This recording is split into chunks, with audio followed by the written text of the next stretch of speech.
Ooh. Will I wake up early, sunlight creeping in? Grab my Tamron lens and a cheeky grin. Critter smiling, fur in the frame.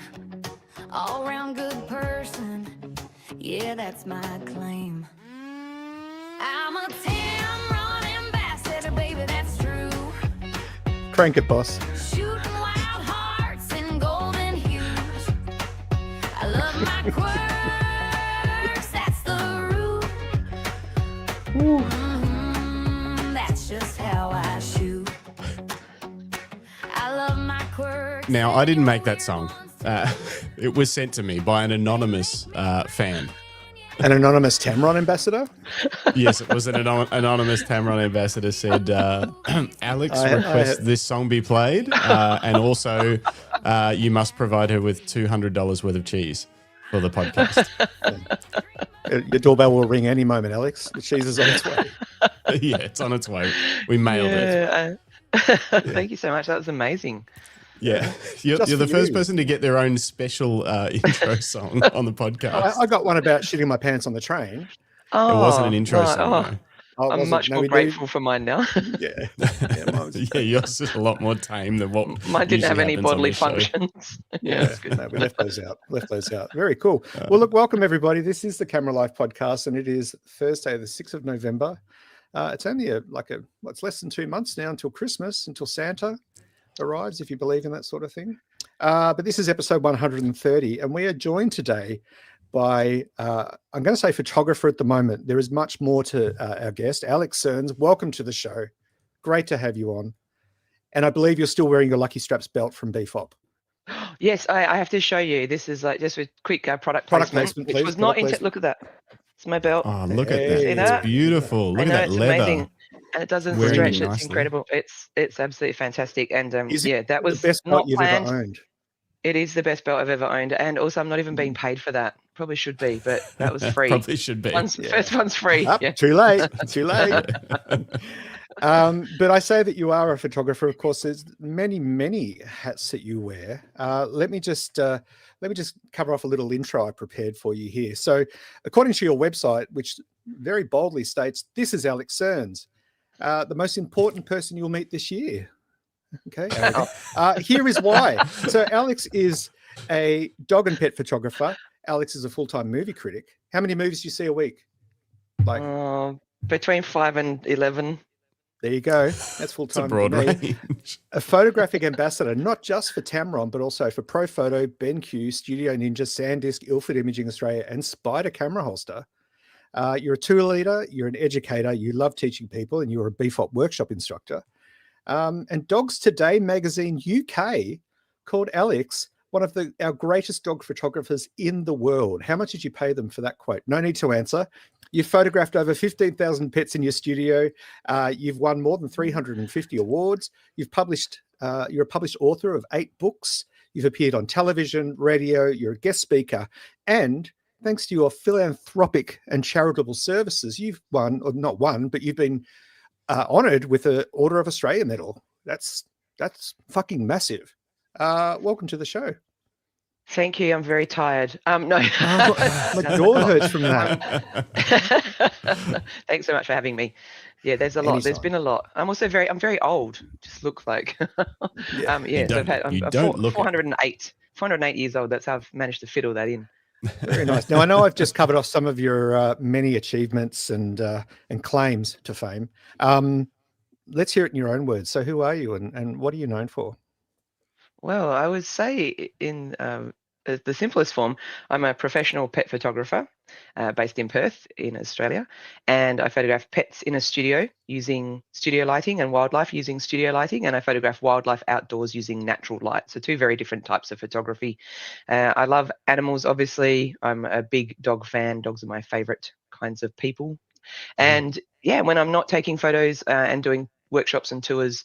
I have a very sedentary hobby, which is watching films and TV shows. So it's not particularly active, but it is a lot of fun.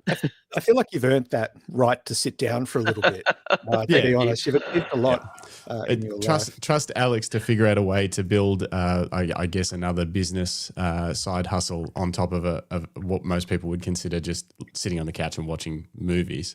You're like, oh, no, can literally, I'm going to review them. Yeah, absolutely. You can make anything a thing, which I think is a good life lesson for that. But also sometimes I say to myself, just calm down. Just like, it doesn't always have to be it doesn't have to be a thing. Yeah, you don't have to have a Facebook group, but I do. So there we are. It's there. It doesn't matter. And you are everywhere. Like your social, like your auto signature on the bottom of your emails is phenomenal. Obnoxious was the word that was used, Greg. I think arrogant, but we'll get into that in a little bit more detail shortly. And please, for anyone watching along or listening along, whether it be now live with us, g'day, make sure you say hi in the chat. Please give us a like. It helps out a lot. And don't forget to hit the subscribe button with the bell icon so you're notified of every upcoming The Camera Life podcast episode. Proudly brought to you by Lucky Straps, who also make premium leather belts. I don't know how. It should be like a little cha-ching sound, boss. So every time Alex stands up to show off her belt, it just goes cha-ching. I haven't got. Do we have a cha-ching? Oh, we need a bell off. Yeah, next time. Or a bow. What about that? Yeah. There it is. All right, stand up, Alex. You ready, boss? We'll just rehearse. Okay. Alex, up. Chat. Hang on, boss. Up. Show the belt. That's a wrap. We might need some work on the whole flow. Yeah, the timing also saw my stomach, just which AI it. no one needs to see in the morning, but yeah, or the afternoon, to be honest. Well done. We appreciate it. Only in the morning. All other times. Yeah, after 12's fine. See what you want. Yeah. Apart from the scolding that I just got from Yelena for using the F-bomb, Justin, do you want to say good morning to everybody in the chat? I do. Yeah, Yelena's like, Greg, language. Come on. Sorry. Sorry, I'm glad you're all here too, because apparently YouTube changed the scheduling of this show and it said it was going to be at 7:10 p.m. So I'm glad you all just rocked up at 9 a.m. anyway. But yeah, who's here? Philip Johnson. Yeah, look, assuming I'm not 10 hours early, good morning all. Thanks, Philip. You can come back later. Yeah, no. I don't know why I did that. That's crazy. Lucinda, good to see you. Who else is here? Good morning. Rodney Nicholson. Yeah, oh my God, now we're doing custom intros. No, we're not doing custom intros for everyone. We might, because it was fun. But no, This was a special occasion. Jim's here. Hey, Jim, what's up? Robert Varner, LTK. Hey, Robert. Good afternoon. Stuart Lyle, morning all from down south. Jim says you can use code Jim for 15% off all belts, so you can match Alex, so that works. Yeah, if you want to be cool and hip, use code Greg. Robert Varner's a pet photographer too. I take pictures of my cats every now and then. Me too. Don't we all? Love that. Very cool. Yeah. I mean, that's most of my phone. My phone photo archive is just photos of our 5 cats and 1 dog. And the odd photo of Sash, but yeah, it's a bit sad. Anyway, no kids. I love that. Welcome everybody. So we're going to uncover everything that there is possibly to know about you over the next 10 hours, Alex. But I thought maybe we'd start off by just rolling back the clock a little and talking about some of your earlier inspirations and, when you first picked up a camera and when you first knew. So let's roll back the time a little bit to when you were a wee pup. What sort of influence did you have, whether it be growing up at school, mentors? How did you get on this path? I didn't really discover photography, to be honest, until I was in my early 30s. So I had a very basic camera as a teenager, and I just took a few photos at school and then kind of threw it in the cupboard. I think it was an old red ones go faster, red Kodak camera. And then when I was in my 30s, I decided, again, because I probably, read a book or something, that I should investigate paranormal supernatural experiences and write my own book on whether this stuff is, is it real? Is it true? What are other people's accounts of ghosts and things like that? So I was interviewing credible people who had, I guess, careers and reputations for telling the truth, if you will. So there were some, people, careers in there I didn't interview, but I was interviewing like doctors and, pilots and kind of people of note and asking them about supernatural things and what they experienced. And I was writing them down. And so in that, I went to Port Arthur and I thought, well, I need a camera to take some photos of buildings and, maybe try and catch some ghost orbs on camera and have a bit of fun with it. So I started doing that, and then realized pretty quickly that I preferred photographing animals to balls of light, balls of, dust lit up by a flash on a cheap camera that I bought. So I wasn't really getting what I wanted. So I wrote about probably 5 chapters of the 20-chapter book, and then that's still sitting on a, do you remember old floppy disk? It's on a floppy disk somewhere. Was it the smaller floppy disk or the bigger floppy disk? It was. No, it was one of those small little square ones. Maybe used to put it in the thing. And for those at home that don't know what I'm talking about, don't worry. It was basically a device about as big as this coaster that used to store information. Now we have a thumb drive, but had that. So it was on that. The click when you pushed them in was so satisfying. It was so mechanical. It's like, and then told you it was but also, ready to go. how naughty you feel when you slide that cover across and you can see the flat black disc underneath. You're not supposed to do that, Greg. You're not supposed to do it. Every now and then, I'm going to be a little rebel nerd. Have a look. Well, it's like trapped in there forever now, because I know there are places you can take it to get that stuff off, but I don't think my 5 chapters of the book are quite worth it. But yeah, so I went and bought a budget DSLR camera. It cost like, I think, $350. And I had this idea that I would photograph everything because it's easy, right? Yeah, famous last words. Oh, just photograph everything. It's such an easy thing. Just hold it up and push the button. And I realized within about 8 weeks that for me, it wasn't very easy to photograph everything. And I had this really pivotal moment one day. I was at the park with a friend's family, and I said, I'll do family portraits. I'll photograph your family and your kids, which I would never say now. That's something that I'm just is not my, strong suit. And anyway, while we were at the park, the little girl was about 6, and she was doing some ballet, and my eyes were glazing over. If you picked up, not quite a ballet person. Don't want to yuck someone else's yum, but ballet's not my thing. And as she was doing some ballet twirling with this ribbon, I saw a bird fly past. So I started taking some photos of the bird, and then she was like, should I keep going? I was like, yeah, just keep spinning, because she couldn't see what I was doing. And then I saw a swan and a duck, and she's like, she's dizzy. When I got home, I had more photos of birds, swans, and ducks than I did of the family. And that started to happen every time a creature was around. I'd just be like, and be, so I just stuck to that. I listened to that. So very early on, I switched to animals. That was all I wanted to photograph. And yeah, rest is history. That's pretty much all I've done with photography ever since. Okay, well, that's been a great interview. Thanks for coming. No worries. Thanks so much. That wraps it all up. That's all there is to it. And the rest is history. That's it. Let's skip to the end. We need the horn sound again, boss. It's over. There we go. Show us the bell. The bell. Oh, that was a big close-up. How do you go from, when you were trying to photograph everything, were you trying to do that for money, or were you just trying to get experience? Was it like, oh, here's $50, come and take a photo of my family or whatever? Or was it like little jobs, like trying to turn it into something real? Yeah, initially, I think I was doing like we all start from, most people from a starting point, they just want to get experience and some practice in. So I was just photographing, like still life stuff and landscapes, and the family thing would have just been a free thing. I thought it sounded like a fun idea at the time. And so it was just all, trying to grow my business. When I first switched into pets, I was doing photographing pets outdoors. And I was charging like $95. And then I'd move from the floppy disk to a CD. To a disc, a DVD, nice. I guess, that you put. Remember, they used to put your photos on them, and how weird that sound now. Yeah, and it is so weird. DVDs, even when they do exist these days, are for films generally, but we used to store photos on them, and so I used to sell a disc for $100, $95 for 100 photos and the photo shoot. So that wore thin pretty quickly, because I realized I was working 300 hours for every client that got their disc of 100 photos. And I just decided that probably wasn't really the best business model for me initially. Which makes sense. Before you were sort of charging for all of these shoots, how did you get the ball rolling? Because so basically you were taking photos of everything, and then you were like, I like birds and swans and whatever.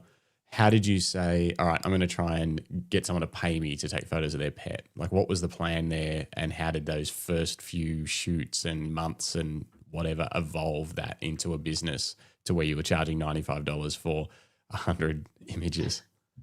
Yeah, I just told people, which I think is still one of the best marketing forms today. Tell people, tell your friends, ask, if you ask for people to help you and say, can you give me some subjects to photograph, and I charged $99. It was a pretty good deal, I think, at the time, even for the quality of photos that they were necessarily getting. Just put it out there and asked friends and told people.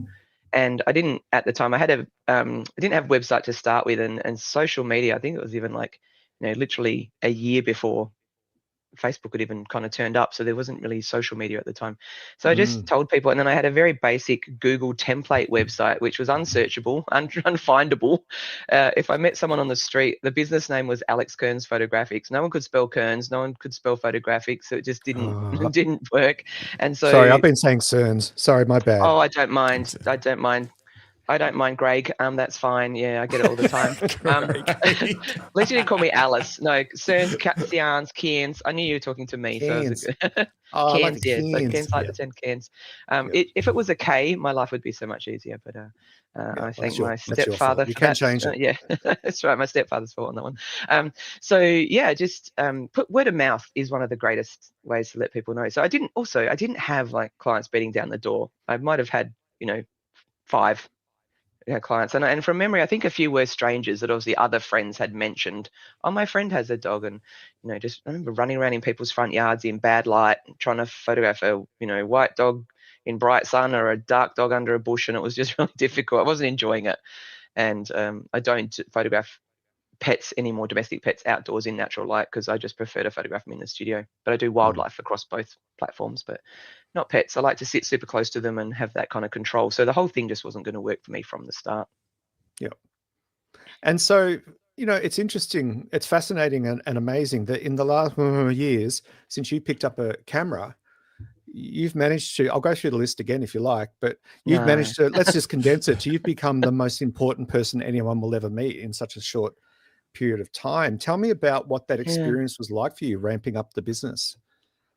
Tell us. Well, when I had a basic light kit at the time, and I was photographing at the RSPCA. I was doing like kind of white backdrop shots for them that they could use for marketing, just for them. They just said, one day they just said, do you have studio lighting? And another great business lesson, because if you can tell I'm quite business minded, was I just said yes. I didn't, but I said yes. So I went to my friend and said, can I borrow your studio lights? And can I also borrow your husband? Because I don't know how to set them up and use them. And he wasn't a photographer, but he was great at setting up lighting for my friend. So she photographed babies. So he came to the RSPCA with me and set up these lights. And then from that, I thought, oh, that was really fun. I actually enjoyed photographing the pets with the studio lights. It freezes the motion, and I found that quite easy. And so I bought my own set of lights, and then thought, well, I've got a studio now. I had a little room in the bottom of the garden of the house I was living at the time. It was probably 9 square meters, maybe 12 square meter room. It was tiny. And I thought, just string a piece of paper up on one wall, put some lights on a stand on the other, because that's literally all you need to get going. And then I did a newspaper ad. I think it was cost me $500. That was a little tiny ad in the newspaper, just saying, pet photo sessions, email this address if you'd like to book a session. And from that, I think I got 5 clients. And I remember my very first client was Doug the Pug. He passed away recently in New Zealand. And his mum was a radio, one of the breakfast announcers on one of the radio shows. And I think Doug the Pug's mum, she spent $850, and I couldn't believe it, because I've been charging $95 for a disc of photos.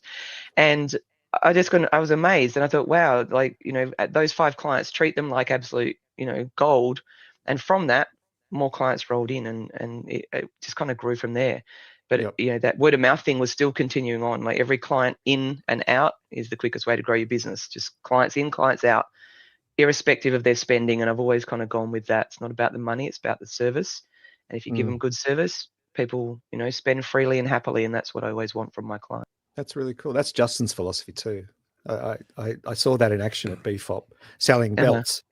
Up you get. Mention the belt every time. Come on, up. There we go. Product placement. It's like I've been hypnotized. Unless I hear the sound, I can't do it now. You know what it reminds me of? It reminds me of that kind of theatre sports show, It's a Knockout. Do you remember that? Are you old enough to remember that? Anyone? Yeah. Justin wouldn't. No, he has no idea. Google it. Not now, later. Okay. It's a Knockout. Lots of air horns. Interesting. Anyway. If you guys are listening and you're not familiar with Alex, you might be starting to get the feeling that she somewhat knows what she's talking about when it comes to running businesses, particularly pet photography studio businesses. But I'm sure all businesses probably come naturally to you. Do you find that business comes naturally to you? Like, you haven't had to study for years to understand how business works. You kind of like see it, and just like what you just said then, you look after your customers, give them great experience, more people will flow in and the money will come. Does that sort of stuff always come naturally to you?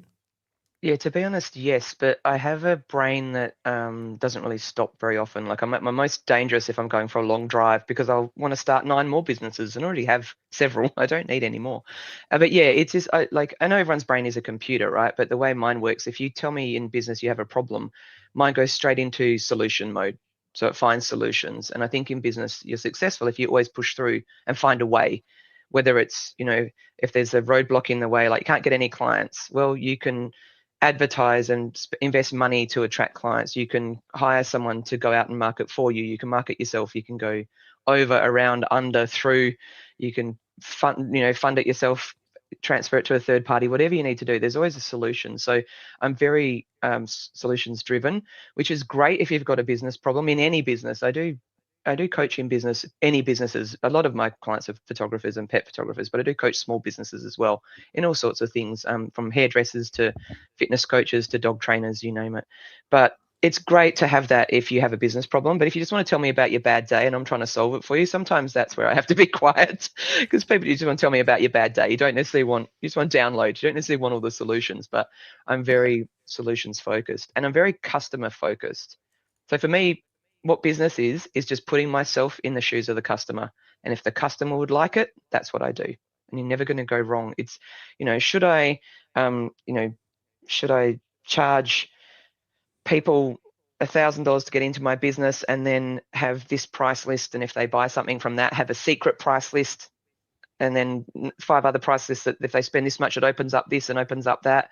And my eyes are going like this. And I'm like, I'm confused. If I was your client, I'd be like, no. Not about the pricing, but just the model is all over the place. Just stuff like that, should I sell? Should I pressure sell to my clients and use sales scripts? And would I like it if I knew someone was reading a sales script to me? No, so that would be a no. All I do is I just ask myself, and that's what business is to me, and that's also part of that solution. I find a way through based on what I would like as a client. And I'm a pretty not a tough client, but I'm a pretty switched on consumer and I don't like any sales gimmicks or anything like that. So I don't do them in my business. And I think the best thing you can do in business is be authentic, be yourself, and treat your clients how you'd like to be treated. You're not going to go wrong. That one's free. That tip's free. Thanks. Hey, but damn it, she's onto me. Basically, Alex provides various types of business coaching, as she said, and I'm trying to extract as much as possible out in this podcast for free under the guise of an interview. So, but I think she's already caught on to me. Anyway, my next question is, for example, hypothetically, if I was running a pet photography studio, so have you made any mistakes? So have you ever fallen into the trap of trying these ideas that maybe went against your gut feeling because an influential person had said, if you're not doing sales scripts in your business, you got no chance, or you've been presented with some advice that you kind of initially thought, it doesn't really sit well, but this person's an expert, I'm going to give it a try. Have you ever had those experiences in your business and then had to work through the fact that maybe it works for them, but it doesn't work for you? I think some of those things I always I won't rubbish anything unless I at least investigate it, right? So I would have a good look at it. So I've looked at, if we're talking like sales scripts, or the way you run your sales sessions in your business, should be if the philosophy is to shake every last cent from your client's pocket, well, I won't do that. I want my clients to be able to pay rent and bills and things like that. So I've got books on, I'm not going to show it this one, but books on the bookshelf. Oh, don't want to say be sued, but here's one that is about selling. The first word on it is sell, that I happened to grab earlier today to prop up my computer screen. But there's a lot of books on the bookshelf on sales and selling and all that. I read them and then I go, no, that's not for me. That's not how I want to run my business. And I do my own, education. I watch people's webinars and listen to, podcasts and interviews and all that sort of stuff, or training videos on that sort of thing. But I just pick and choose what's comfortable for me, because I think that's really important too. There are a lot of voices out there about a lot of things we should do in business. Pick the ones that have the experience and that you trust, and then do what still feels right for you. So just because, and again, someone's probably sitting there right now going, well, I use a sales script and it works quite well. You do you. If it works and you're comfortable with that, it's just not for me. And I always want to make sure I'm myself. And I just, I even say to my clients, you do your purchase appointment with me, and I'm a photographer, not a salesperson, because that's the truth. Do I know how to sell? Yes, I'm sure I do. Do I want to? No. It's not my job to sell them stuff. It's my job to get them what they want. And that's the switch, it's just those little things like that flick around. You said, have I ever made any mistakes? No. Next. I've made heaps. There's not one I haven't made. My whole coaching program is basically based on 8 years of wasting time and money. And every single sentence that comes out of my mouth when I coach people is because I've had an experience that didn't go the way I intended, probably multiple times before I realized. And I don't want other people to make the same mistake. So it's very based on real life and in real life experience as well in doing things wrong. But I'll try. The thing is to try anything. And if it doesn't work, don't do it again. And if it does, do it more. Or if it didn't work, tweak it a bit and give it another run. Like do a different version of it. Don't just chuck it in the bin. Then I think people give up really quickly or go, oh, that Facebook ad didn't work, or whatever it is. That market stall didn't work. I'm like, well, what market stall are you at? Well, I'm a dog photographer and I was at the baby show. Okay, well, maybe you wasn't the best fit at the baby show. Oh, I didn't think of that. Okay, that's probably an easy fix. Yeah. I'm just curious. Sorry, do you want to go first? Well, I was just going to say there's a couple of there's one super famous photographer in the chat. I just want to pull up his comment. Oh no, that's not it. There it is. David Dare Parker. David is. Hi, It Alex. is David. Hi, David. Yeah. He's a Hi, great Alex. guy. I once had a key art shoot using flash, photographing rescue dogs. The next time I'm asked to do such a thing, it will be your name I share with the producers. David, I love you. I would be honored. And can I just say once, actually, then David, you'll relate to this. I got asked to shoot a movie poster for the film Red Dog, with the last Red Dog film. It was basically kind of like a doco and a film, mixed together, showing how they made the Red Dog movies. And I had to go to the last day of the studio where they were doing the last day of filming and just photograph some dogs on a white backdrop. And I was super nervous because it was a movie poster. I got caught up in the result instead of the job. And I thought, oh gosh, how am I going to do this? I've got to photograph dogs on a white backdrop, which I've been doing for like a decade. And that sort of stuff you can get really, David is the master at it. For him, it's second nature, photographing on film sets. He takes amazing pictures that we then see everywhere on posters and on promotional stuff. But I was really intimidated by that because I thought, God, it's going to be on a poster. And then I went, hang on, you photograph dogs in a studio every single day. It's your job. Go and do your job. Get out of your head. And I turned up, and what I realized is that they were the people on set, and David, you might have found this too. They knew everything about making a film, which I didn't, but they didn't know how to set up the backdrop, and they were helping me, and they're like, what do you want? And what do you need? And I was in control of that situation. They wanted to make the best of it for me. And I worked with these like literal dog actors. They're like the Brad Pitts of the dog world. These dogs were so amazingly trained, and I couldn't talk to the dogs directly. The trainer stood over me and did hand signals. So normally I'd communicate with the dogs, like give me a paw or sit and give them a treat. Instead, I just said to the trainer, can you please ask the dog to raise its paw? And he'd stand above me and go like that, and the dog would do a high five, or he'd make it look, he'd point to me and it would look at me, and it was incredible. There was a puppy that did what it wanted, then a 1-year-old and a 5-year-old, and it was really amazing. And they're like, oh, we love these pictures, it's so great. And they use them on some of the promotional posters. But I was really intimidated by that. And just, again, you get in your own head about stuff sometimes. So, yeah. But I'd be honored, David. Thank you. And nice to see you on dropping in as well. Yeah, we always love seeing David pop in, and then there was this other. Who was that other guy here too? Damn, I'm like chemical. Glenn Lavanda.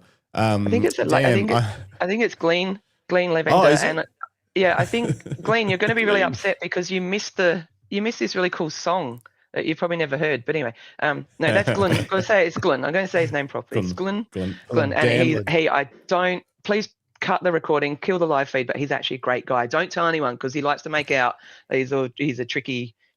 Oh, it's Lun. The G is silent. The G is silent. Lun. Oh, maybe it's Glenn Avender. We've been saying his surname wrong the whole time. Glenn Avender. You've got to make it all one word. He is a top guy. He's going to hate this because it's recorded now forever on the internet. Nothing dies on the internet. Even if he sues you guys and tries to make you take it down, he's the top guy. Awesome guy. And you know what makes me really mad about him? He's a really good photographer. So good. He says he's pictures, not, but he can photograph. And I'm an absolute specialist in what I do. Glenn can photograph so many different genres really, really well. And I think that's a whole different skill level. I think that's amazing. Anyway, it's not about him. No, That's it's right. not It's about him. about you. I have a Um, question about your business prowess. So before you picked up the camera, were you running your own businesses, or where did this business savviness come from for you? Where do you think it started? So my background, when I was in my final year of high school, probably, literally 50% through the year, I got called into the office and they said, "Oh, sorry, we realize we've let you do the wrong subjects to get a university. You had to have a TE back then, a score to get into university, and you haven't done enough maths and science subjects to you did enough English and social studies, which I love. I love English and writing, and then so you can't get into uni." And I was like, "Oh, I want to be a journalist at the time." And I was like, "Oh, okay." So I said, "Oh, second best, I'll go and join the police force." So I did that. Not that you didn't need a qualification, but you have training within the system for that. So I joined the police force when I was 19 and 8 days old. I was the youngest cop in the state for about 2 years. And so I did that for about 7 years. And then I went from being a sworn police officer to an unsworn, basically a public servant, but I was working at all the crime squads like armed robbery squad, homicide squad. And the last stint I did there was 2 years at child abuse unit. And that, as you can imagine by the name of it, that it's a place that's pretty full on, and it kind of has a lifespan for how long you can work there before you start becoming pretty affected. And I had a day there where I was looking at pictures of children, and I saw a photo of a dead child. And for the first time in basically my 14-year career at that point, I felt physically ill. And I went into my boss and said, "I think I need to leave. I've reached my limit." And it happened to everyone that worked there. It quite often happened to the detectives when they had kids, they couldn't work there anymore because it's just a different level. And so he said, how long do you think you've got? I said, "I'll be okay for a few months, but I need to go." And so I got another job within about 8 weeks, working for the federal government, auditing airports. I was a transport security inspector. And I basically audited airports and airlines in Western Australia. So I traveled a lot. And just from Cocos and Christmas Island down to Kalgoorlie to Broome, everything in between, just auditing the security of the airport. So not safety stuff, which was CASA, but security, like how you secure the airport. What do you do if there's a hijack on a plane? How do they, what happens after dark? Where all the special documents in the airport go, and how are they all locked away and all that sort of stuff? So did that for 5 years, and I started my business in that time just because it was actually really authentic. I just wanted to photograph animals. Didn't have any, believe it or not, probably a completely different person now, but any intention at the time to make it anything more than that. And the minute I did that little ad for those studio shoots, it just didn't stop, and now it's, 57 years later, here we are, 87.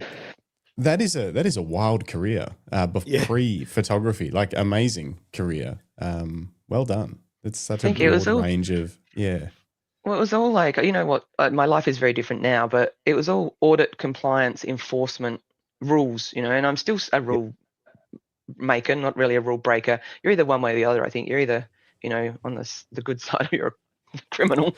And I'm not working in the good side anymore, but I'm not a criminal. But it was always like, people had to adhere to everything I said and do what I said and this sort of stuff. And Alex Kearns, the ex-police officer, the police officer is very different to Alex Kearns, the dog photographer. In business, it's not about making people do anything, and enforcing anything. It's just clear communication and letting them have that free choice. So it's a very different world. But someone talks in a movie, tell you what, they get frog marched out with their arm behind their back in a headlock. Yeah, pretty much. So that never leaves me. I still stand like a cop. I still do things because it was, 14 years of my life was kind of ingrained in me in that kind of culture. I'm very different now. It's all like, oh no, you have. How long did you?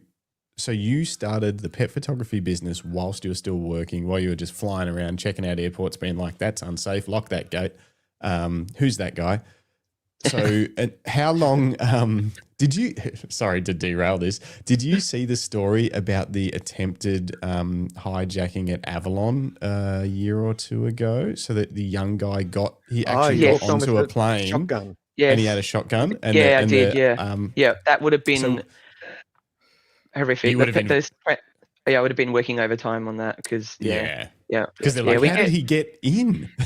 Yeah, basically, we used to get reports every morning of even like an unattended bag, any sort of security incident. So that's security. So we had a lot of stuff to investigate, and we were in charge of basically enforcing that legislation in a way. So yeah, there would have been lots of investigations with stuff like that. It would have been a nightmare and just shouldn't happen basically. The guy, so we've shot weddings at the property of the guy that disarmed him. Wow. So he was sitting in the front row. He must have been like seat 1A or whatever as a smaller plane. And he just saw, he's like, that looks weird. That's a gun. I can tell that's not a shovel. It's a gun barrel. Yeah. And this dude, he owns I think he might have just recently sold it at a place called Paracuda Station up on the river, and they do weddings and wedding receptions and all that sort of stuff. He's like half farmer, half whatever. And just saw it and was like, I got to sort this out. That's what amazing. A legend. Yeah. You know what? I think, to be honest, I think what that career gave me the most, or I should rewind a little bit too. So when I was a child, I moved around a lot. I don't know why. I said to my mum once, is my stepdad wanted by the police? Because we moved a lot. It was like we were on the run. But she said no, so I'll take that on face value. So I went to a lot of schools, like moved, I remember one year I was in year, like I was 8 years old, and at school they had 3 terms back then, and you did bush rangers, the solar system, and dinosaurs were the social studies subjects each semester, but the schools could do them in any order. And I moved so much that all I did all year was bush rangers. Because every time I moved, I was just doing bush rangers again. I can't do like proper flowing writing because I moved schools so many times. They were chopping between modern cursive and printing, and so my writings all messed up. And like, it's my childhood trauma downloaded right there.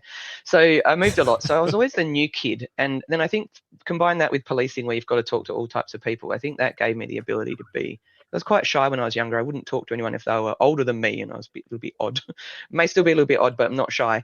And so I think that gave me the ability to talk to people, always having to be the new kid, and working in the police, dealing with all sorts of stuff as well, kind of. But it just gave me that confidence, I guess, to know that I can manage situations. And even more than that, it gave me a really strong sense of how I react in certain situations. So I know if a plane fell from the sky and people are running around on fire and it was horrific, I know how I'd respond. Whereas, so I'm a good person to have around if something goes really wrong, because I take action straight away. If I've had that in my post-police life, I've come across car wrecks with people in them and all sorts of stuff, and I know straight away how I switch on to controlling a scene and helping people and stepping up and that sort of thing, which is not for everyone. Sometimes that stuff's really traumatic and you just need to be away from it, So kind of been, I don't have to pull that out too often, but it does, I know if I'm not a bystander. If I see, someone abusing someone else in the street, I'm careful, but I choose what to do, but I take action of some form, even if that's just phoning the police or something, but I do, so that's kind of been cool to know that part of myself, and not something that everyone gets to figure out, I guess, or wants to be honest. But yeah. Confidence, a lot of internal confidence, and just instinct too. In stressful situations, I know how I work under stress, which is probably why I have so many businesses, because I like the adrenaline rush. Can't all be a plane wreck. So let's dig into a little bit of business stuff so I can get this free information. I'm worried we're running out of time. So I'm just kidding. What I'd like to know, I think people would be interested. I'm interested. Can you walk us through because you're still, even though you're doing all these other things, you're mentoring people. You even have a program that if you want to grow your pet photography business, you have a specific program for that, not alongside just generic mentoring for small businesses. You still photograph pets today. Like, your business is still running week to week. What's the customer experience like? Like, how do you if I'm the customer, how do you find me? And then how long, when do you book me in? And then what's the shoot like? And then what happens after the shoot? Just like, how do you sort of treat people? Well, I find, having done it now for 16 years in the Perth market, I have a pretty strong brand recognition in Perth. So, and this is an important thing for me to remember when I coach. I don't coach people based on where I'm at. I coach where the client that I'm coaching is at, because, the marketing strategies that I do these days are very, not as intense, I guess, as what I did in the beginning, but I still have to market all the time. So I mostly use Facebook advertising, so social media advertising, events. I find getting in front of people, and, they're buying us as much as they're buying our photos. So if you engage and connect with people and they like you and you like them, it's a good exchange. So mostly just getting out and about, and then that word of mouth clients coming back again. I have a lot of returning clients. I think my record for a number of returning shoots is about 13 visits in 16 years. So that's not a bad Wow, effort. that's cool. But Whoa. yeah, every week. So I only shoot now on Saturdays. So to be able to do all the things that I do, I'm very good at time management and compartmentalizing time. And I'm actually not, believe it or not, a workaholic. I think that's probably why my hobby, part-time unpaid job, is watching films, because I like to just switch off and do nothing at times. But I shoot on weekends. So I shoot Saturdays, and when I book the shoots, I book them in a block every hour on the hour. So it could be 11, 12, 1, 2, 3. I do between, on a quiet weekend, 3 shoots, on a busy weekend, 8 shoots. 8 is a lot. Wow. But the clients just, they get information. Please be on time, because if they're even 10 minutes late, that throws out my whole schedule and I might not be able to do that shoot. So they come in. I photograph pretty quickly, to be honest. I find that I don't do these like 2 or 3 hour pet shoots. It's different in a studio to being outdoors. Outdoors, the dog can run and they're having, a lot of space to play in. Well, my dog is literally sitting right in front of me, this far away from me, so a foot away from my face pretty much the entire time. And I'm showing them a treat or toy the whole time. So it's pretty intense for them to just be looking at that the whole time. It's pretty brain draining. Imagine someone waving a block of chocolate around in front of you for 20 minutes. You'd be mad and you'd be tired. So I'm kind of aware of that when I've got toys and treats. So I shoot super quick. So probably the shoot portion, when they arrive, 5 minutes of chat at the start, 20 minutes of the shoot, 5 minutes chat at the end, and within 40 minutes they're in and out. But that is what's in the best interest of their dog. So it's not through rushing it. It's just what's best for the dog's and attention. do you let them know that, even though it's like, hey, I've booked you on the hour, but this should only take about 40 minutes if all goes to plan? Yeah, absolutely. So they get in the information that says your session, because you need to let people know how much time to set aside. We'll take around 40 minutes, but we have an hour slot booked, and then if we do need a bit more time, we take it. But I find that just going super fast, so I'll take 300 photos in those 20 minutes, and I show them about 30 to 40 pictures of that. And then on Tuesdays, I process all those shoots. So Tuesdays is my office day. So Saturdays and Tuesdays are my Houndstooth business days. I process all those images for them, and then they see their photos and they choose from that. The Sunday I always try and have, unless there's an event on, which is normally in summer, so rest of the year, is always a day off. I recommend that for anyone. I always have at least one day a week we're doing nothing. It's a family day. And then I do coaching on Monday, Wednesday, Thursday, Fridays. Sometimes I was doing 3 calls a day. Sometimes I'll do 2. And a lot of my clients are in the States, so I might be done by 11 o'clock in the morning. And then I've got the whole day free, so I go to the movies, watch movies. So I watch up to 11 films. So those films I was quoting, they're at the cinema, they're not at home. So I actually drive to the cinema and watch them at the movies. So yeah, it's very compartmentalized. And then once the clients place their order, I send it to the photo lab, I edit the photos, send it to the photo lab, and it gets shipped direct to them. So I don't see them again after that point. The order just comes straight out from the lab to them. If anything goes wrong with that, it's normally because a postman's jumped on it or something. It's only happened a few times. The lab fixes it. They're a really great photo lab that I use in Perth. And so, yeah, the customers get their products and book in again a year or 2 later. So every weekend I'd have, if I had 5 clients, at least 2 or 3 would be returning customers, which just shows if you keep people happy, there's no reason for them to go anywhere else. They don't, no matter how much choice there is, and I don't do competition. I have competitors, but I have friends that take pet photos in Perth, and they're just doing their bit of the market. I just don't do competition. I just worry about my own business. It's better putting that energy into you than what's going on over there. For those listening, what's the population of Perth? Probably, I think maybe 2 million, not quite, and surrounds, about 2 mil. Yeah. Decent sized city. What size city do you think this business model could work in? How small could you be? So anything. It's not actually population based, to be honest. It's just and I was having a conversation with someone the other day about ideal client. Like, there is no ideal client. I can have a demographic of a client that is most common that comes to my studio, but my ideal client's anyone that loves their dog enough to want to spend and have photos and buy photos and spend money on photos. That's my ideal client. Just someone, firstly, loves their dog, and secondly, values photography enough to invest in it. So some of my coaching clients are in small towns, rural towns, and it's not and again, if you find your clients, you can find clients anywhere. And the beauty is that I think the statistic is it's about 60 to 70% of households in Australia and most other a lot of countries in the world have a domestic pet. So there's a lot of pets out there, and there's a lot of work. It's a big market. Yeah. So if you're in if someone said to me, I only live in a town of 10,000 people, I'd say, well, there's still probably 10,000 pets. You know, like, it's just finding those people. So it's the marketing. To be honest, it's just usually the marketing, not the population. And sometimes you might have to go a bit further afield for that if you're in a small town of 500 people. But there's no reason that, you know, if 350 people in that town have pets, no reason why you can't photograph them all, other than you're not putting your foot down enough in your marketing. No such thing as too much marketing, which is why I have a very obnoxious, arrogant email footer.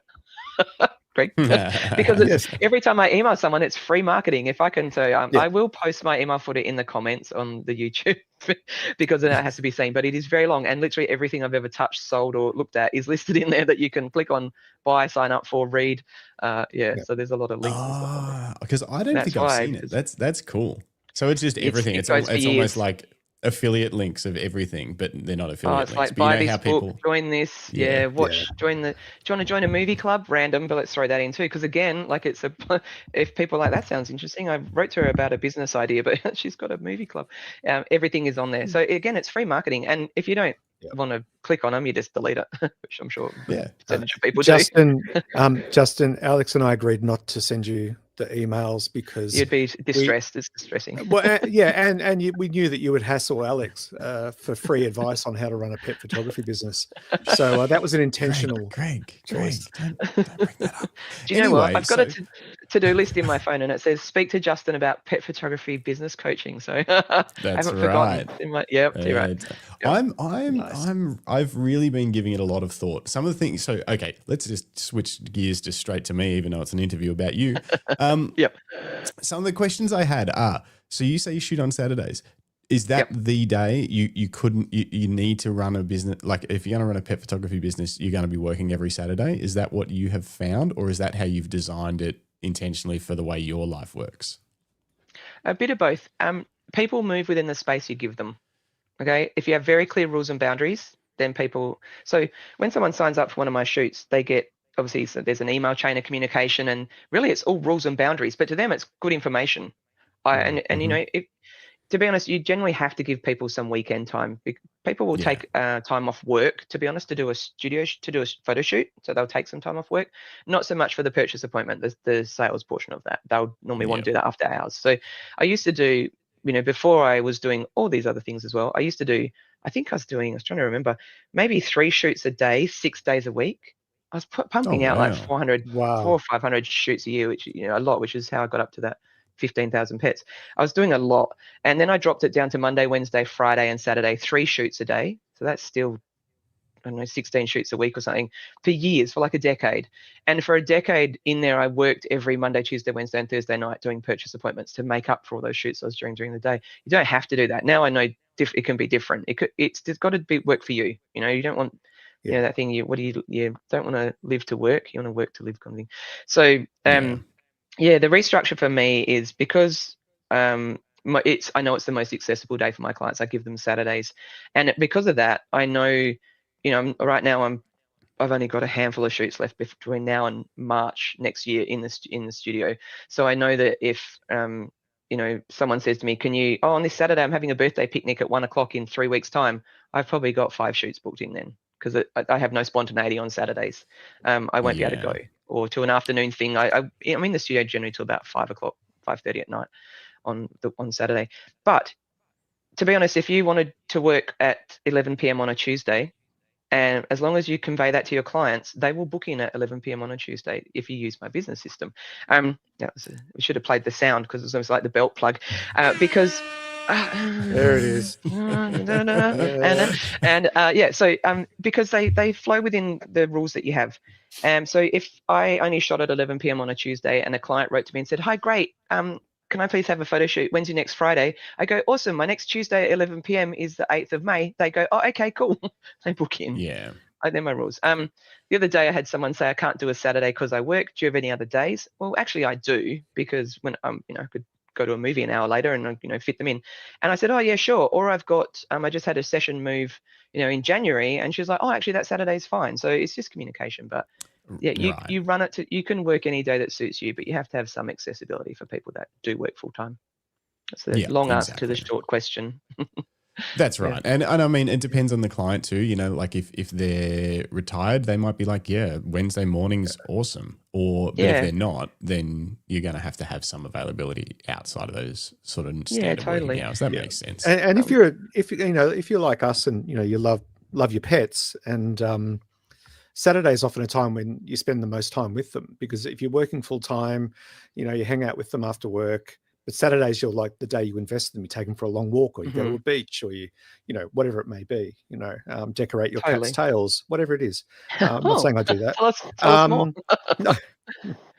Those little bottom hole modesty gems you can get, and they have a little loop, and you hang it on the cat's tail, and the gem. Yeah, they're very big in America. Anyway, Justin and I have never heard of any such thing. Google it. Not now, Greg. Google we're dog people. We're dog people. I know. They don't require such things. You don't bedazzle your dog's bottom hole. Anyway, maybe not anyone's. Not again. Could you? Not anyone's. Maybe not anyone's bottom hole. Really. I mean, you do you, but yeah, no. Ideally not. Yeah. Okay. Okay. Back into pet photography stuff. So, so you purposely, why did you decide studio photography versus natural photography? You sort of mentioned it's you love doing wildlife outside, but why not pets so much, like dogs? I think it's the. I mean, to be honest, you have limited control over animals anyway. So with wildlife, you have to wait until they do something and grab that moment. You can't, you know, call out to the elephant and go, "Oh, can you just come over here and sit and do these things?" It's not hold a treat out for the elephant. Yeah. Actually, on that's not entirely true. I have a thing where if you speak to animals, it's going to make me sound crazy. Everyone's going to be like, "What? That took a turn." If you talk to animals, they kind of do have a general understanding sometimes of things you're saying. So when I am on like a safari and there's a giraffe and everyone's like, "It's not looking," I say, "Just ask it to." And hand on heart, if you just go, "Oh, hey, sorry, excuse me, could you look over here?" It'll just go, "Oh yeah." Like, it happens all the time. And they're like, "How did you know that?" I'm like, "Didn't, it was just probably coincidence they had an itchy neck or something." But but I find with domestic pets, I speak to them like they're 3 or 4 year old kids, like dogs, you know, don't touch that, don't lick that PowerPoint, put that down. They understand kind of that sort of stuff. Maybe 2-year-old kids. But yeah, I was just finding that the control I have over dogs. So in the studio, I actually photograph them in 1 square meter. They're sitting on an ottoman, and it's boxed into a very small space.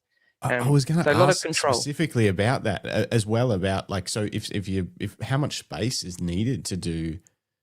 So you don't. The dogs aren't walking around on the. You don't need a 6 meter wide backdrop so that there's space for them to like wander or whatever. You prop them up and they stay. For what I do, yeah. So bearing in mind I'm a portrait photographer, I'm not merely an action photographer. If I photograph them on white, I'll roll out the paper roll. I think it's like maybe is it like 2.6 meter paper roll or something, and 2.3, it rolls out.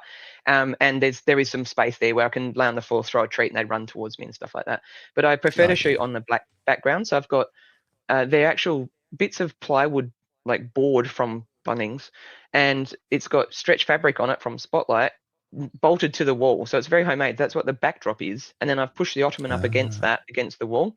And then either side is a piece of, like, you know, that yoga mat flooring that clips in together, that kind of that thick, inch thick. That's either side. So the owner stands one side. There's another ottoman up on its side holding up one of the other bits of yoga mat flooring, so that doesn't fall down, and the client's basically holding up the other bit. And so they're kind of flimsy walls. The dog can push out of there if it wants, but they're about 1 meter high, the bits of yoga mat flooring. And so it's like a box with an open front and an open top, if you will. It's just got a back, which is the wall, and 2 sides. And all the animals, I can fit like 5 Labradors in there. You know, still find this by 2 at the back, 3 at the front. Could you? Yeah, I could fit 5 cats and a dog in there. They find their space, you know, like they. So yeah, that's where I photograph, and that having them 30 centimeters off the ground on the ottoman gives me a bit of reaction time. Then less likely to jump off, and if they're little, they won't. But if they're bigger, I can kind of, you know, they have to think. I can see them thinking about it before they do it, so they kind of tend to stay there. And I just shoot as many pictures as I need in there. Yeah, so they're sitting on the ottoman. That's the perfect picture for it. And that ottoman edges are probably right at the sides of that dog. That cat's, any shot on black is photographed on that ottoman. Them not so much. They were on a piece of paper draped over the back of someone's couch in their pool room. My friend who rescues koalas. So yeah, I keep it super simple. People think you need a big, massive space. All right, that ottoman, that's probably only a tiny bit of it that's coloured in black that you can't see, but that's how wide it is. It's not massive. You know, it's a pretty small space. But they feel safe in a small space. Cats like a small space. Any photograph I've ever got, cat smiling, yawning. So they feel safe in there, and it's just great for control. And then this one's standing up in there. I can tell by the pose, like they're standing up or they're laying down, or and even in there, I can still get on the ottoman, or you move the ottoman out of the way and you do some shots. No, just standing up on the ottoman. Yeah, it's a custom. A lot of ottomans have like the framework and the ottoman vinyl. I think it's like really strong vinyl kind of stuff, and then they have like a cushion top, another bit on top. Well, I don't have that cushion top on top, and I make sure they strengthen the top so that if a dog stands on it, their feet don't go through it. So it has a wooden top, but it's got padding on top of it, so it's nice and soft. And so the animals can lay on it or stand on it, because you don't want their feet to push down into it, because when you're looking with your camera, their foot's cut off and disappears. You want them to be able to see the toes. You know, if the fabric of the ottoman's too soft, their foot would disappear into it, basically. So yeah, they quite often lay down. Greyhounds will quite often lay down on it. Little animals just sit back. So some in the photos, you'll see the edge of the couch in the shot, the edge of the ottoman, and some you just won't. But yeah, it just works for me. So everyone's got a different style. I used to shoot further back and the dog used to run amok, but now I've moved really, really close. So obviously with wildlife, I'm not using studio, or if I'm using, I photograph wildlife in the studio too, in the same little box. The only time I move further away is if I'm photographing birds in flight or venomous snakes. I don't sit a foot away from them. I'm on a chair, several meters away on a chair with a zoom lens. Yeah, but these guys, they're tiny. They're probably, that's the whole ottoman they're pretty much laying on, all those little puppies. And you can see the couch line on there of the ottoman. I know it's blended. It kind of, the light falls away, and that background is just so dark because that fabric absorbs light, doesn't reflect anything, so it's just sucking the light straight into it. So the background's pretty much at the back, it certainly can come out that dark. So that's the difference between, because you've got stretched fabric over that background as opposed to having like a black paper roll, a black seamless. You might get some highlights sort of reflecting off that a little bit. Yeah, absolutely. And it will still always sometimes be a bit dark grey. So this is how I get true black. It's just, if you go to Spotlight, just find the densest, blackest, non-shiny fabric. That's what is, and that's just mounted onto boards. I mean, it looks nice when you come in, but it's very homemade. Almost like what you would see at a theatre for the curtains kind of thing, the black, pretty like much. The cutting, like that sort of thick. Okay. And before that, I think I had like a calico fabric, but it was a bit, calico can be a bit shiny. It looked like fabric that someone had painted black, and it didn't work, so I went and got the stretch fabric. But yeah, just that dog is laying. So that dog's on the ottoman, but a bit further back from the edge, so you can't see the edge in there. So it just gives me that seamless kind of, looks like it's just with a slight reflection under it, which is the top of the ottoman's a little bit shiny, a tiny bit shiny. So there's a bit of reflection, so like they're just floating in space. But yeah, for me, it works for control. So wildlife in there is awesome as well. But for wildlife outside, obviously, it's completely different. And you'll notice too, I have a lot of control over how hot the dogs look. You'll never see, unless it's intentional, a big tongue hanging out and the dog looking like it's fatigued, because I can give them a treat and they pull their tongue in and close their mouth. And I can time it with the lighting for having a small tongue, which looks like a smile, as opposed to them just looking really hot. Whereas outdoors, sometimes you'll get a lot more, they're running and playing, and you'll get a lot more hot. That's a bat. A lot more hot shots. Yeah, little rescue bat. So all the wildlife shots are mostly rescue animals that are in care, being rehabilitated. I was going to ask you about that. How did that find its way into your pet photography business? And what was like the first time that you shot wildlife in your studio? What was that like? To be honest, the wildlife stuff wasn't completely selfless at the start. Like, I was doing the discs of photos for $95, and I needed subjects. So I thought I need animals to practice on. I only had, I had 2 dogs of my own, but they were sick of it. So I thought I have to go further afield. So I went to the RSPCA, and firstly I researched, do they have an official photography partner? Because I didn't want to tread on anyone's toes. And even to this day, if someone does, I stay away, because that's someone else's relationship that they've curated. But they didn't have one. So I went out to the RSPCA and said, I'm a pet photographer.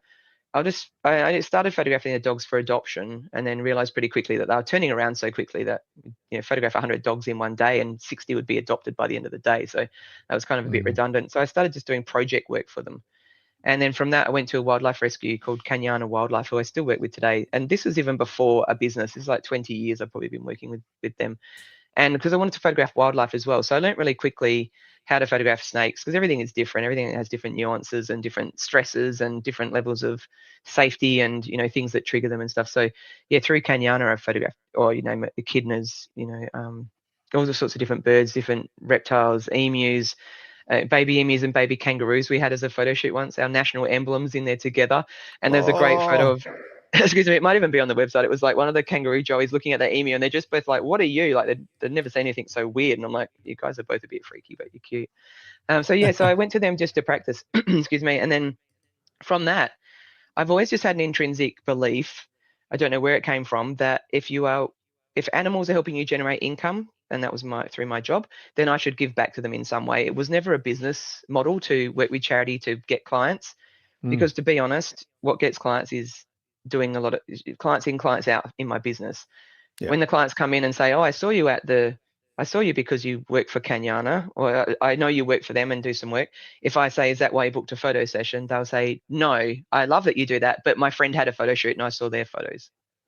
And to be honest, that just a bit of a segue, but that's the same for everything. I've got all your books. I make a joke and I say, oh, you're the one person that bought them all. Thank you. And I'll say, is that why you booked a session? No, my cousin had a photo shoot with you and I just saw her pictures. Oh, I saw you on the telly. Is that why? No, my work colleague had a photo shoot. It's always linked to another client. So all that other stuff is lovely and I'll take it. But unless I'm keeping my core customer clients happy, I cannot get carried away in any of that. Any of the stuff about books and accolades and all that sort of thing. That's awesome, but are my clients happy? Because without them, there are no photos for awards. There are no photos for books. There's no charities want to work with you because you're not taking anything, you're not active, you're not working, and and you're not on telly because nothing to talk about. So yeah, I'm very, very, very aware of that. So yeah, it just came about from needing subjects, and then it grew. So now I've worked with probably about 40 different charities all over the world.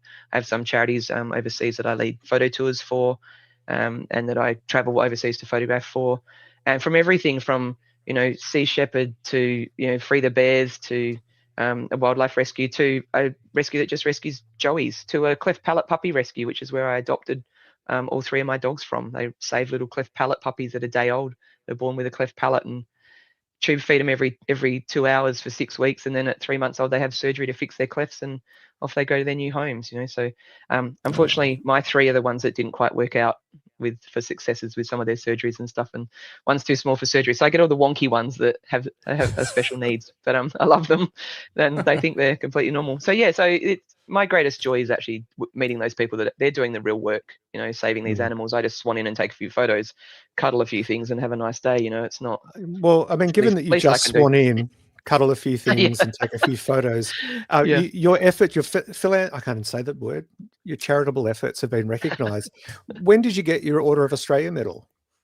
That was in 2019, and to be honest, Order of Australia medal is like a lifetime achievement award, and so I wasn't embarrassed by it, but I was certainly the youngest person at my awards ceremony, which drew a lot of attention to me because people afterwards recognized me and were coming up and congratulating me, and it didn't sit entirely well with me, I think, because I haven't done a life's work yet. I'd done it good at that point, probably 15 years of charity work, so I guess that was what qualified it. And I was at in the day I was doing $500,000 worth of work for free a year for charities.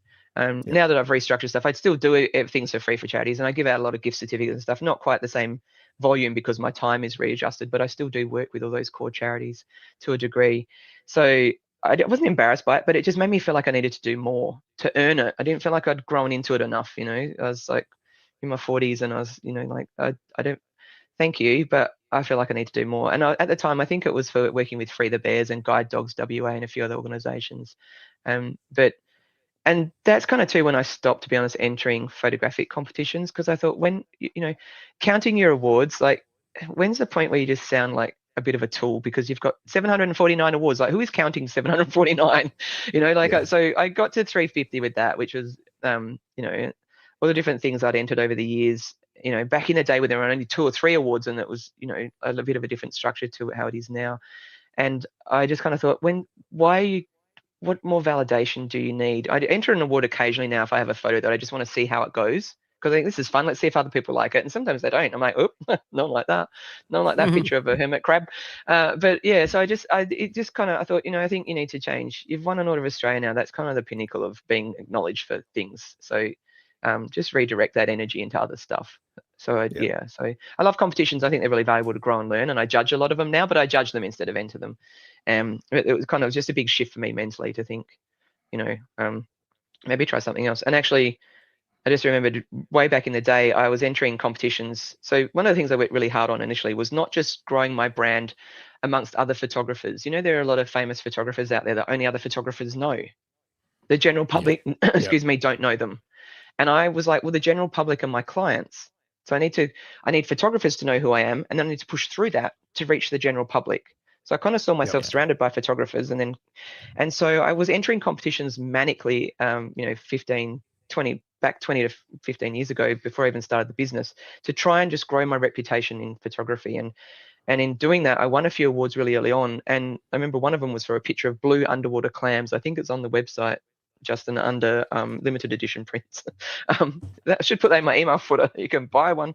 And so it won an award. It's blue underwater clams, and it's mainly the colors I think that people like. I wasn't even underwater when I took it. They're in a very rustic breeding facility that had been half reclaimed by the ocean. And I'd gone from doing the pets and going off that to thinking, I'll just photograph wildlife. I think I'm just going to be a wildlife photographer. This dog photography thing is not really floating my boat. And so I was in the wildlife phase. I won this award, and people ran up to me at that awards. It was in a country town in Western Australia, and were trying to offer me money to buy copies of this print, this blue clams print. And I said to them, oh, okay, well, yeah, there it is there. I said, yeah, it's 100. It's there's 100 copies of it. I made up a limited edition on the spot, and I said, and it's, I think they start from like $1,000 for a 20 by 30, print of this picture.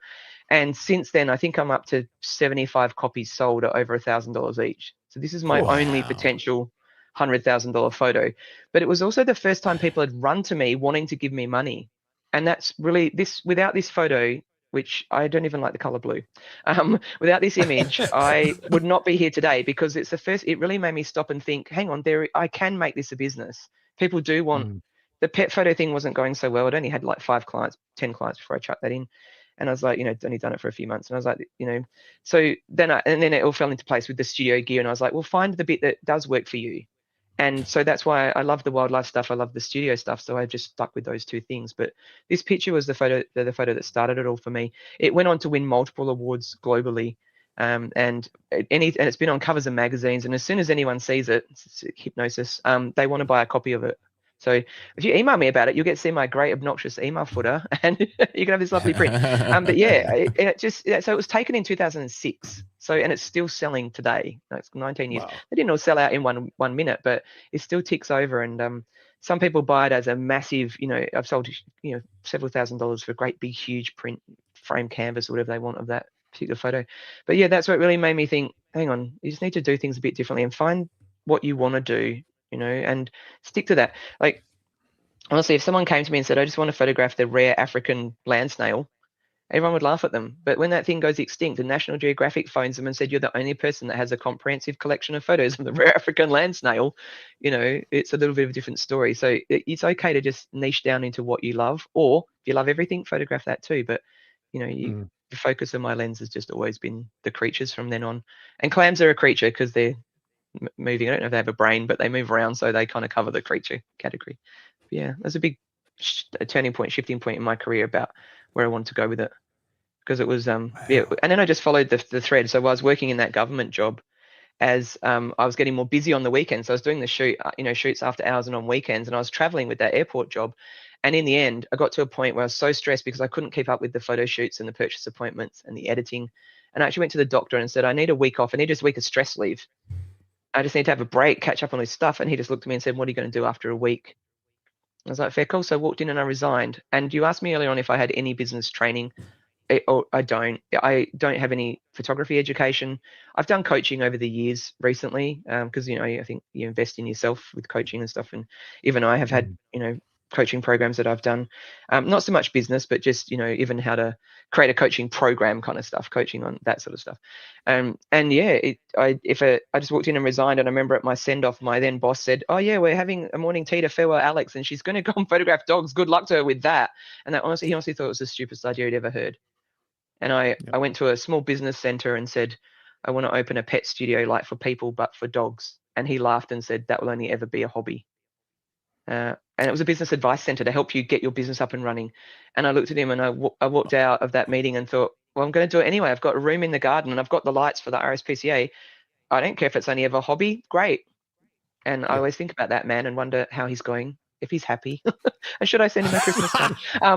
Let him know, give him an update 20 years later. But yeah, like if I'd listened to that, so like I was like, well, the room doesn't cost me anything. I'm not investing any money in it. I paid for someone to paint it with cash. And I was like, well, got no reason not to do it. If it's only ever a hobby, it's only ever a hobby.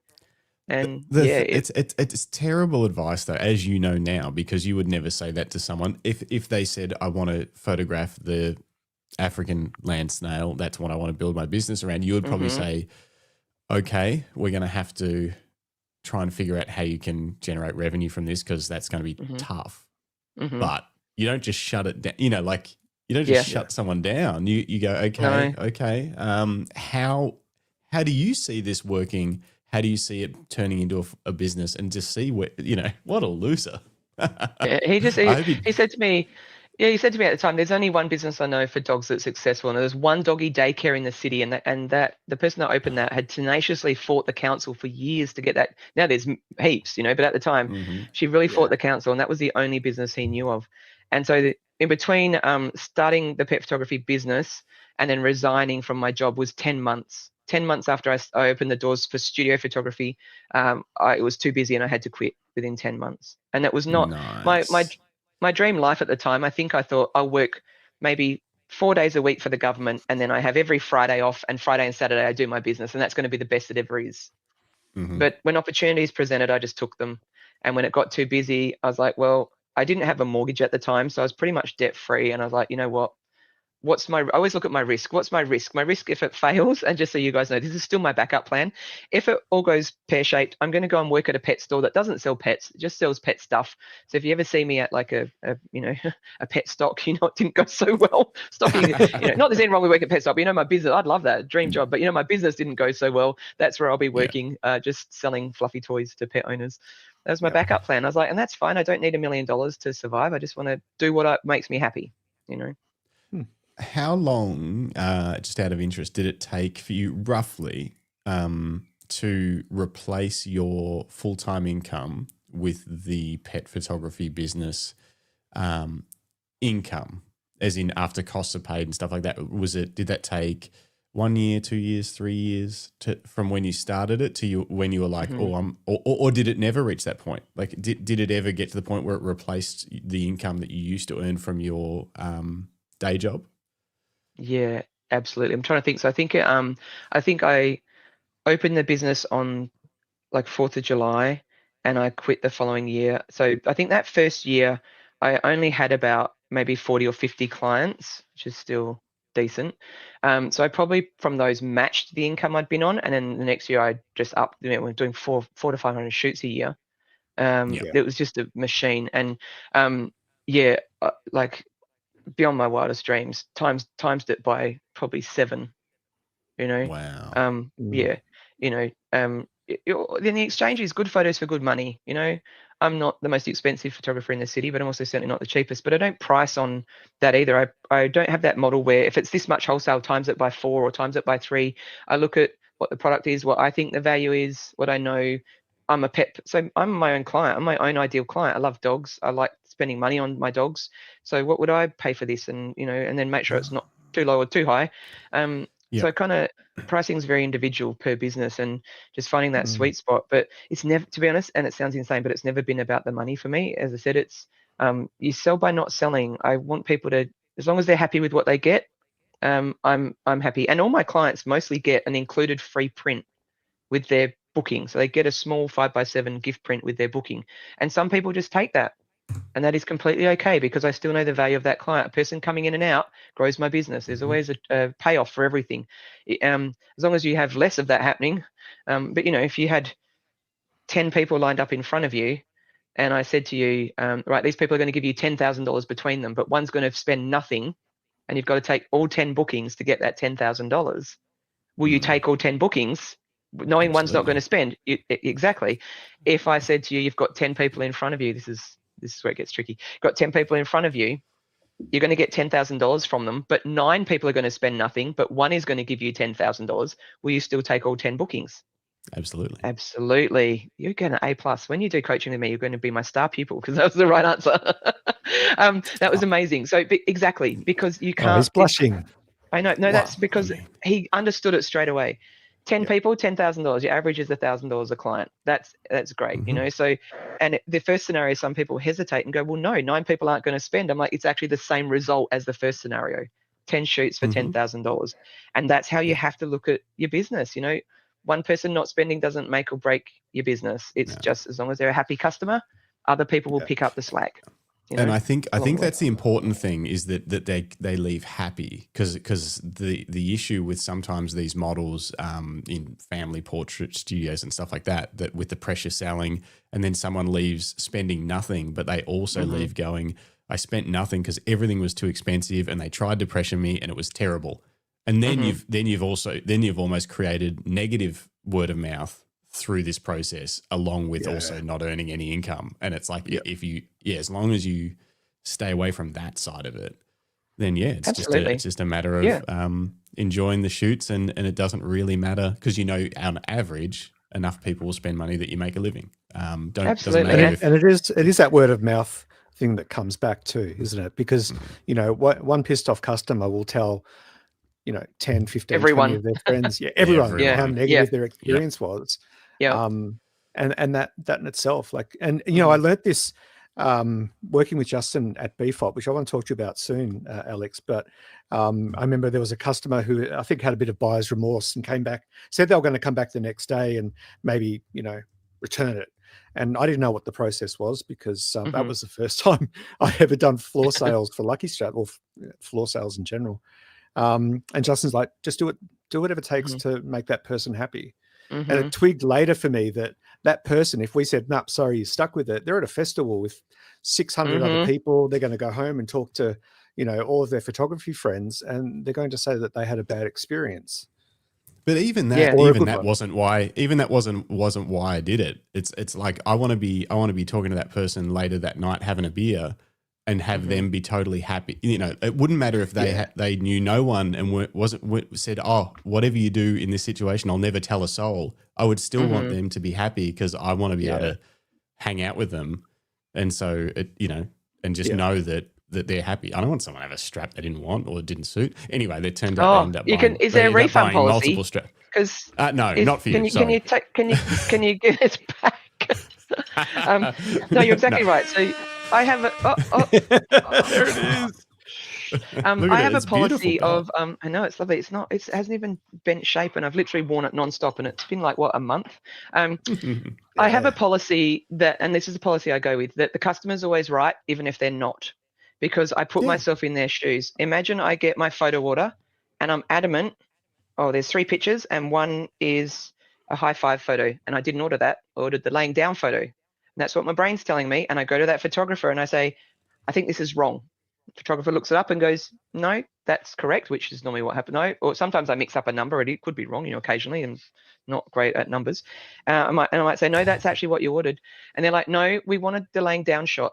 And I'm trying to remember the purchase appointment. I'm like, and I'm remembering, no, they looked at the high, they looked at the laying down shot, then they chose the high five because they wanted 3 portrait orientated photos. The laying down was landscape. So I say, no, remember you wanted it because it fit the thing. But their brain is stuck on, no, we're sure we got the landscape photo.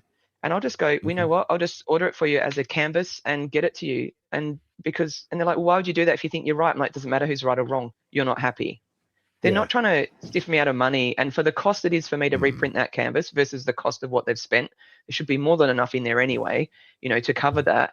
And clients aren't doing it to try and get free stuff. They honestly, genuinely believe there's a problem. But you're right. The whole business model for me is attract people through marketing, run them through my business system, which is as streamlined and easy as I can make it. They give me their money freely and they leave happy. And those 4 things are all I care about. If they do not leave happy, at some point the wheels fall off and they're not happy, I go back and I fix it. And it's none of that is, yes, they give you their money freely. None of it is take all their money and get paid a fortune. It's, it's just they give you their money freely, whatever they're happy with, and they leave happy. Because if they're not, you're exactly right. They will tell everyone, and I do value having them come back again. I don't want them to be angry and upset, just as I don't when I'm a consumer. If I say to a business, this is wrong on the phone, and they're like, no, it's what you ordered, and they're not budging, that sends me into a rage. They get back. I don't, but Google review, and next minute it's permanent on the internet, and they've told everyone. I don't want to be in a 5-year hate campaign with them and their friends bombarding me because I just didn't reprint a photo that was laying down shot, so that has always served me really well. And people get too caught up in the business part of business, not the personal part of business. Business is personal relationships. It's people, I treat them like my friends. It's where my tour people come to me on tours from my client base. Some of them are photographers themselves. That's where I pick people up and do my workshops and all that sort of stuff as well. So I treat them like gold, because that's what they are. Without them, I'm not the star of the show. It's the clients, because without clients, there isn't anything to do for anyone. Sitting there, my empty studio on my yoga mat flooring, crying. I am going to ask you more questions about your studio, because we'll get to that in a minute. Okay, so you mentioned pricing, not having a formula. So you would literally look at the available products from various suppliers, whether they're canvases or frame prints or print blocks or things like that.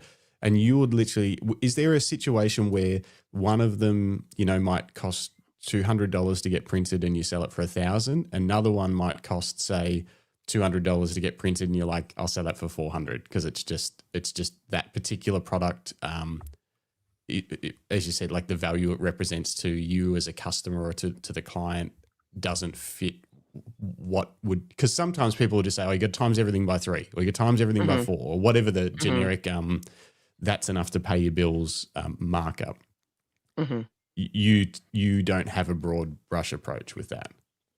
No, I don't. It's not a one size fits all thing for me, I think. So when I work with people on pricing, I talk about what products, so with photographers in like coaching circumstance, what products they actually like and don't like. Because if you hate canvas, you are always going to have a bias against it. There's no point having it on your price list if you're always going to be like, well, but the metal and the frame prints are nice.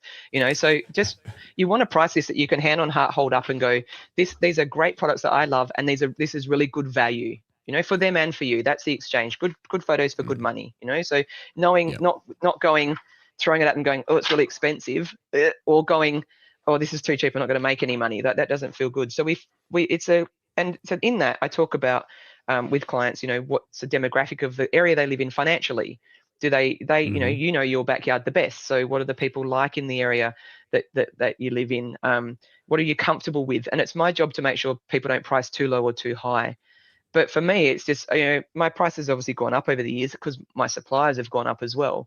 But I still, there's no thing like, oh, make your prices what you want them to be in 3 years' time and just sitting there, because you'll wait 3 years to get a client, because people don't see value in that. If you give someone $5,000 and you say, right, you can buy a Gucci bag with that, or this no-name bag that's just come out that no one's heard of, they're always going to go for the and it's going to take buy the, or if it was Greg, the Cearns bag. The Alex I'm more of a Balroy boy, but the Alice Cearns bag. It's going to take them 5 years to catch up to buy that bag, because the brand hasn't grown enough. So same with in photography, if your brand doesn't have a reputation, and you cannot. Price on what other people's pricing is. People took my prices when they're starting out, they'd sink because the brand doesn't have that value in it yet. That's right. Yep. And growing brand values, like it's like commercial photography. If a publisher came to you, you've taken one photo ever, just took one photo and it's a really good one. You're like, oh, that's nice. And a publisher came and said, we want to use that on a book cover. And you go, oh, cool. But you know what? It's the only photo I've ever taken. They go, great, we don't care. Here's $1,000, whatever it is, right? But if you take one photo and you book a client and they come in and you go, didn't want to tell you this, but I'm going to, you're my first client and I've only ever taken that photo you saw to book in. It's the only photo I've ever taken. They're going to go, what? Hold on, hang on. No. What do you mean no one else has been here? That people want to do what other people do, What do you mean that, no, hold on, I didn't want to, have you not done this? And that's a massive red flag for them. And, it's so with pricing, it's kind of the same. You've got to have prices that grow and increase in increments as your business grows. So you start at a modest place where they're getting a good return and you're getting some good income. And I think we can get really greedy in everything. And not that you do this, but if something costs $100, even if you sold it for $200, you're making 100% profit. But people, that's not enough. Oh, that's only $200. It doesn't have to be $1,000. But you start and you grow, and so it's a very customized kind of thing and a very personal thing. And I'm just careful to make sure, even right now, just because clients are spending, I don't increase my prices. There's times to grow There's times to be greedy and there's times to be grateful. Right now, the financial market globally is on fire. The world is a bit of a mess in some places. And so it's not a time, there's a lot of distractions. It's not a time to increase your prices when the general public isn't sitting there going, do you know what I feel like? I feel like a pet photo shoot. They're not saying that. They're saying, I feel like not working 5 jobs. I feel like not, having interest rates go up again. I feel like not being able to afford food or worrying about my healthcare premium. So people still will have pet shoots, but we've got to go and get them because they're not just sitting there coming to us thinking about it anymore because there's so many other things distracting them emotionally and financially. So, if you are in a business and you're selling consistently, doesn't mean that's the time to, normally you'd put your prices up a little bit because you can afford to, but you have to look at global markets, not just what your clients are doing, because you can price yourself out of a market. And I find that a lot of people in business, their vision is so small. I know as much about American politics and financial economy, as I do Australia's, regrettably. So, there's a lot of stuff going on there. And you've got to price accordingly to all those factors. You don't ever drop your prices, but if you go too high, you've got a problem because other things are going to take their attention away and they're not going to come in and spend, especially when it's cost of living stuff, So you've got to set them and hold them and test them and, and start from a really good, solid place to do that. Yeah. All right. That leads me to a perfect question. AI is coming fast. Mm-hmm. People are going to be able to take a picture of their dog on their phone and then say, turn this into a Cearns masterpiece, and it'll probably do something like that. And it won't be their dog. It'll be an AI replication of what it thinks their dog would look like in your studio. And it'll have an extra tooth or something. But that will be possible for free for people. Also, you mentioned the potential, like the current economic times, people might be spending less because everything's gone up. So pet photography is a little bit of a luxury. It's not something you need that week to live. Is now a good time to be starting a pet photography business? Yeah, absolutely. Start yesterday, honestly. So this is how much I watch markets and look at finances globally, so which is really boring stuff to look into, but in tough times, so in the global recession in 2009, 2010, and even during COVID, there were 2 consistent areas of spending that went up globally in most categories. So there's these market researchers that break down every single category. Like obviously during COVID, restaurant dining went down, but streaming services went up. Taxi, rideshare services went down, that sort of thing. The 2 that always consistently in previous history have gone up are entertainment. So in 2009, 2010, people went to the cinema more. They went to more theatre shows. They went to more fringe festivals and things like that because even though the economy was tight, they wanted to make themselves feel good, and they were things that made people joy. And in COVID, it was streaming service. So it was entertainment as well, home entertainment, and both times too, pet spending. So when times are tough and you're either locked in your house because you're on a lockdown or money's tight, believe it or not, people are spending on their pets because that's where they get a lot of love and joy. Both of those categories have gone up. Embarrassingly, during COVID in Australia, alcohol and tobacco sales also were probably 1 and 2 as well. They were pretty up there. We always return to our roots, don't we? We always return to our roots. Remember when we got that restriction on how many bottles of rum you could buy from online orders and stuff? We had rations of alcohol. So I think that was a WA only thing. I think you guys were free we were and having a great time. Over here, they were just like, don't go anywhere. But it's true. We talk about COVID puppies and COVID kittens. Like lots of people, the amount of people that when we could go out and walk, the amount of people that had a new pup because we had dogs too at the time and in the park or just walking the streets, like it was crazy how many people had new dogs. Lots of oodles, Labradoodles, Poodles, lots of oodles. Absolutely. The prices skyrocketed. Yes. So even that, and if you ever get worried that yes, there's our audience, we have to go and reach them now. So the difference is pre-COVID, you could sit around and have a good website, do some SEO, and people would probably, some of your clients would find you through your website. That still happens occasionally now, but mostly we have to go out and get them. So you can still get clients, even though they're not thinking about a pet shoot, you make them think about it. So that's marketing, Facebook ads, marketing, events, all different types of marketing stuff you can do, having a presence in lots of different things. That's been the main kind of shift. But, all you got to do is go to like Vegas and look at those casinos that charge $500 a night, and that's just a room, let alone it's like $1,500 a day, $1,000 a day to even be there, do shows and all this sort of stuff. And look at how many people are streaming in and out, and they're just every day, probably middle income earners, most of them, and various sides of that, they're pumping it. Like, so there is money. You've only got to look at Taylor Swift doing a Australian concert tour, and what wasn't it like 20% of our population tried to buy $400 tickets or something? Like, people have money, like I heard that stat, and I was like, there's no fucking way. Someone told me that 5 million people tried to buy I was like, there's 20 million people in Australia. That did not happen. And they're like, no, it did. I'm like, no, it didn't. It did not. Maybe on 9 devices, one person was trying to get tickets. Yeah, exactly. There was not. I was like, there's no possible way that 1 in 5 people of all ages from 0 to no. Did you? Greg, did you? That. No, not personally, but me neither. So there's 3 of us here that didn't. We only need 2 more people to prove the.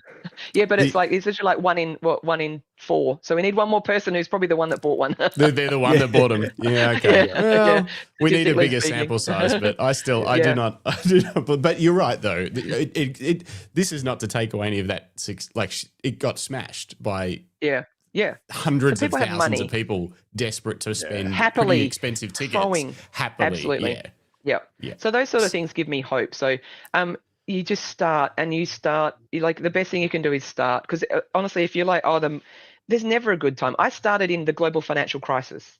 It was July the 4th, 2009. When I opened my business. And that's partly why that business advisor, like a year later, was still in the GFC, was like, it's not going to work. Like, it's no one wants that. I don't think he's a dog person, that guy, but and probably that's the thing. guys.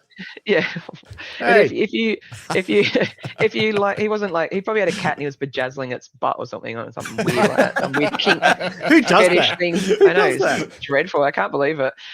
So that, so I didn't let that stop me, because I was like, well, it's just what I want to do. If it's really what you want to do, you'll find a way, and you'll find your clients, and there's enough of the market out there for everyone. There's way too many pets in the world for people to photograph, but find your thing. So mine is obviously sitting very close and doing studio portraits. Find your piece of that, whatever that is, whatever type of photo you like taking. I say no to photographing people. I don't photograph people in the studio because I don't enjoy it, and I don't think I'm good at it, and I don't think it's my best work. So no. So it's okay to not, in the beginning I said yes to everything, but now I know I don't have to. And when you start out, you don't have to either. I just like photographing, there's someone that does dogs catching treats, dogs from underneath, dogs heads. Like, there's all different, African land snail, like whatever you want to do. I think the best advice is do it, because the longer you leave it, the more it feels like that entry point. I'm all for just starting.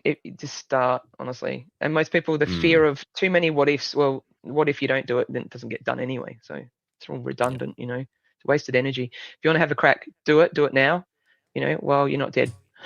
Because also, taking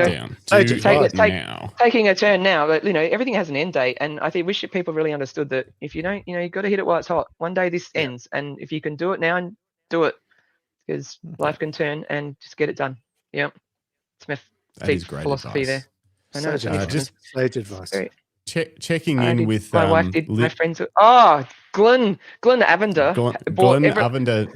All the they tickets. Got like 68 Taylor Swift tickets. No, he actually said got no tickets. Got no tickets. I'm so sorry.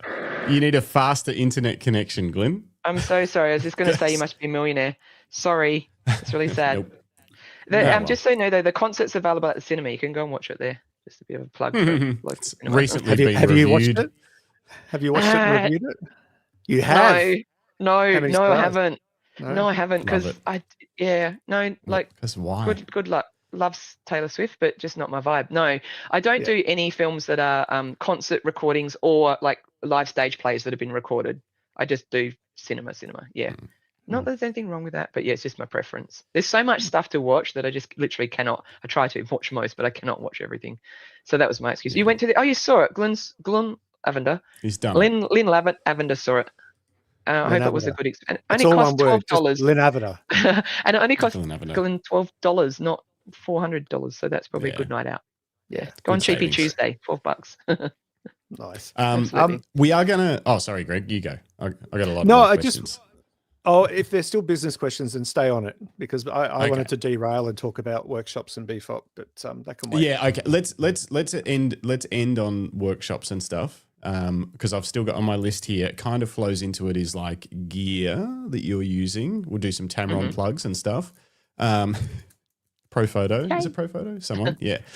So we'll talk about gear in a second. Just quickly before that, though, just to kind of cap off a little bit of the business stuff. What are your thoughts on this idea? This is not free business advice. It might be. We had Louise Sedgman on the show, and she said that she did some pet photography out of the back of a horse float. And I was like, that's genius. I'm going to build a pet photography trailer to do mobile pet photography around like country Victoria. So I can base it in Bendigo, in like have a home base here somewhere where people could come to me. But then otherwise I can just roll into like St. and if you don't know where that is, but a smaller town for a day, but you know, pre-advertise, line the bookings up, I'm going to be here on this day, and then I just have to have like this air-conditioned trailer. Am I insane? Is that a crazy idea? No, great idea. And one of my clients, actually I have a client in the States and a client in Australia, and they have mobile studios, because your point of difference in the market is convenience for clients, obviously. So, you know, as opposed to me, where they can only come on a Saturday between certain hours and have to drive to my studio, which is central in the city, but still got to drive in. You can push back against anyone that's got a home-based studio or a business-based studio like that by like the convenience is we come to you. And you could even potentially take your laptop with you, and they go inside for a coffee for half an hour, and you go in half an hour later and show them the best 30 pictures. Do it all same day service for everything. You know, like, to be honest, people are most engaged probably right after the photo shoot. They've just had the photo shoot. They want to see the photos. My clients wait, you know, up a few days to a week. You could be like, go inside, have a coffee, and I'll be in half an hour. I'm just going to pick out your best 30 pictures and then just run them through on your computer. Absolutely. And a trailer, like, you just need a little bit of space to be able to pull bolt your lights to the wall and have a power source. But yeah, no, it's a great idea. Yep. Anything you can do to make the client experience different, better, and easier. You've got to make it easy for people, you know, to find you, to book in to you. All those things have to be easy, and certainly for convenience, there's no, what's their excuse? You know, they just roll up in their driveway. No, great idea. Interesting. So you don't think it would sort of devalue the experience to like, oh, they're just just like in a little back of a trailer kind of thing. It's not very professional, not at all, or whatever.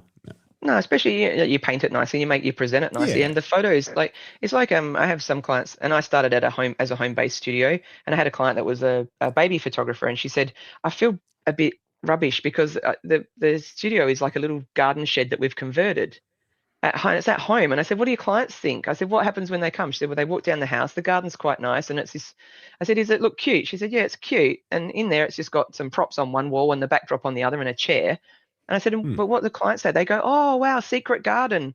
Oh, wow, like little fairy cottage. Like, they love it. And I said, it's only you that has the connotation.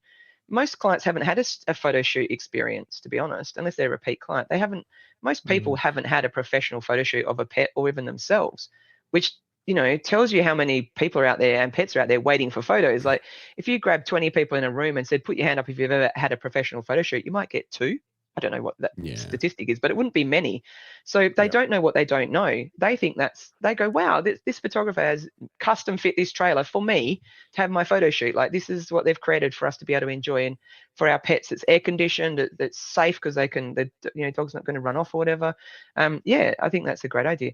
They don't know what they don't know. That's very true. And I'm sorry to cut you off. I think what you should also do is make it look like the dog car from Dumb and Dumber. Oh, make it a giant fluffy dog with ears and stuff. That's just cruising around branding. Good branding. There is a dog wash. There's a dog wash company that has a dog. It's a dog wash little trailer for their little dog wash tub thing, and they have it like it's shaped like it's a blue, I think, with a blue dog's head and all that sort of stuff on it. Yeah. Like, it just points the difference. You want to have difference, but clients will love it because they don't know, you know. They never had a photo shoot experience, so if that's what rolls up, they would love that. Like, just like, again, would you like it if someone came to photograph your dog and rolled up with a really cool looking custom horse float trailer for your photo shoot? If the answer is yes, that's exactly what your clients would like. You'd be like, wow, that's really ingenious and super cool, and it's air conditioned. How amazing!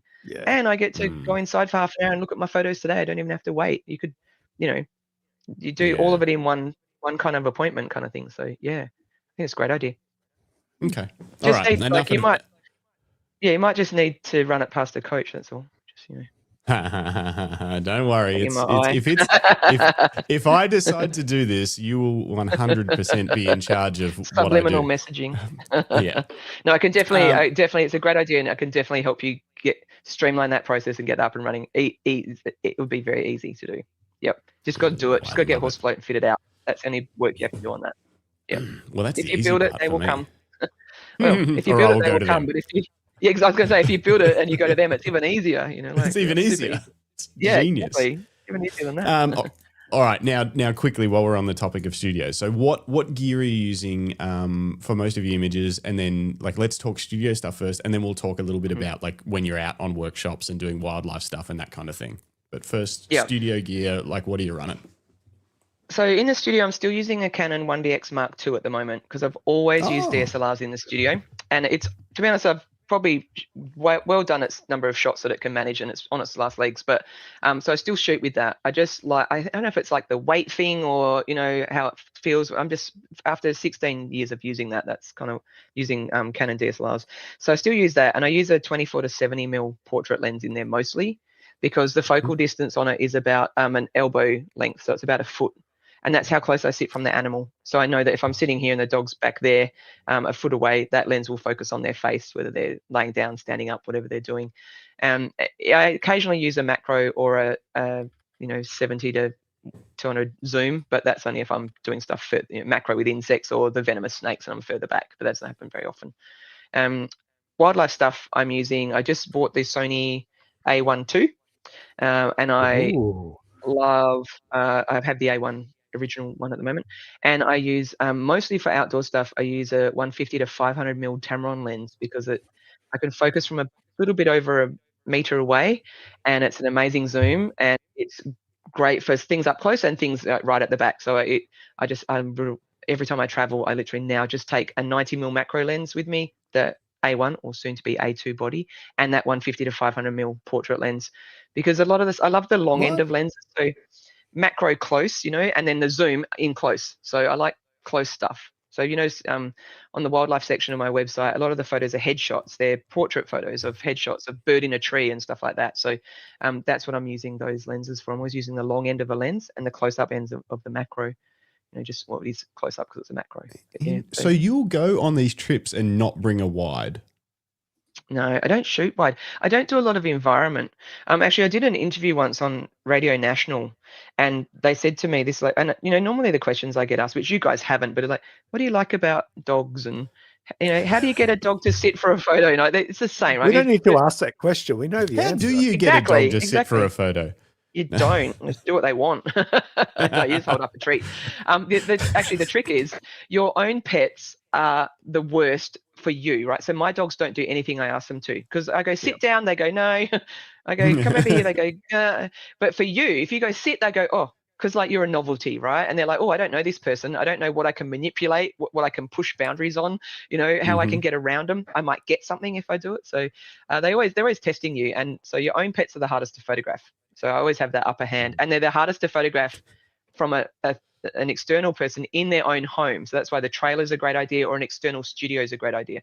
If you do home-based shoots, get them out of their environment. Yeah, because it also it doesn't unnerve them. We don't want that, but like it's a different environment. So their reaction is at home.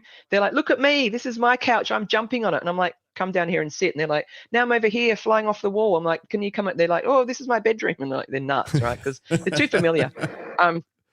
What were we talking about before that? I completely forgot. You had an interview on Radio National. I interviewed on Radio National, and she said to me, other than those normal questions, she said, do you think that because so you'll notice my studio shots don't have any background, it's just block color, and you'll notice my wildlife shots also pretty much either have an even pattern background or block color background. Very different lighting styles, very different focus. Like there's very shallow focus in my wildlife stuff. But that one's got a hand in it. But the backgrounds are just block. They're generally just block colors. They're not. There's no detail in there or animal. There's just nothing in the background.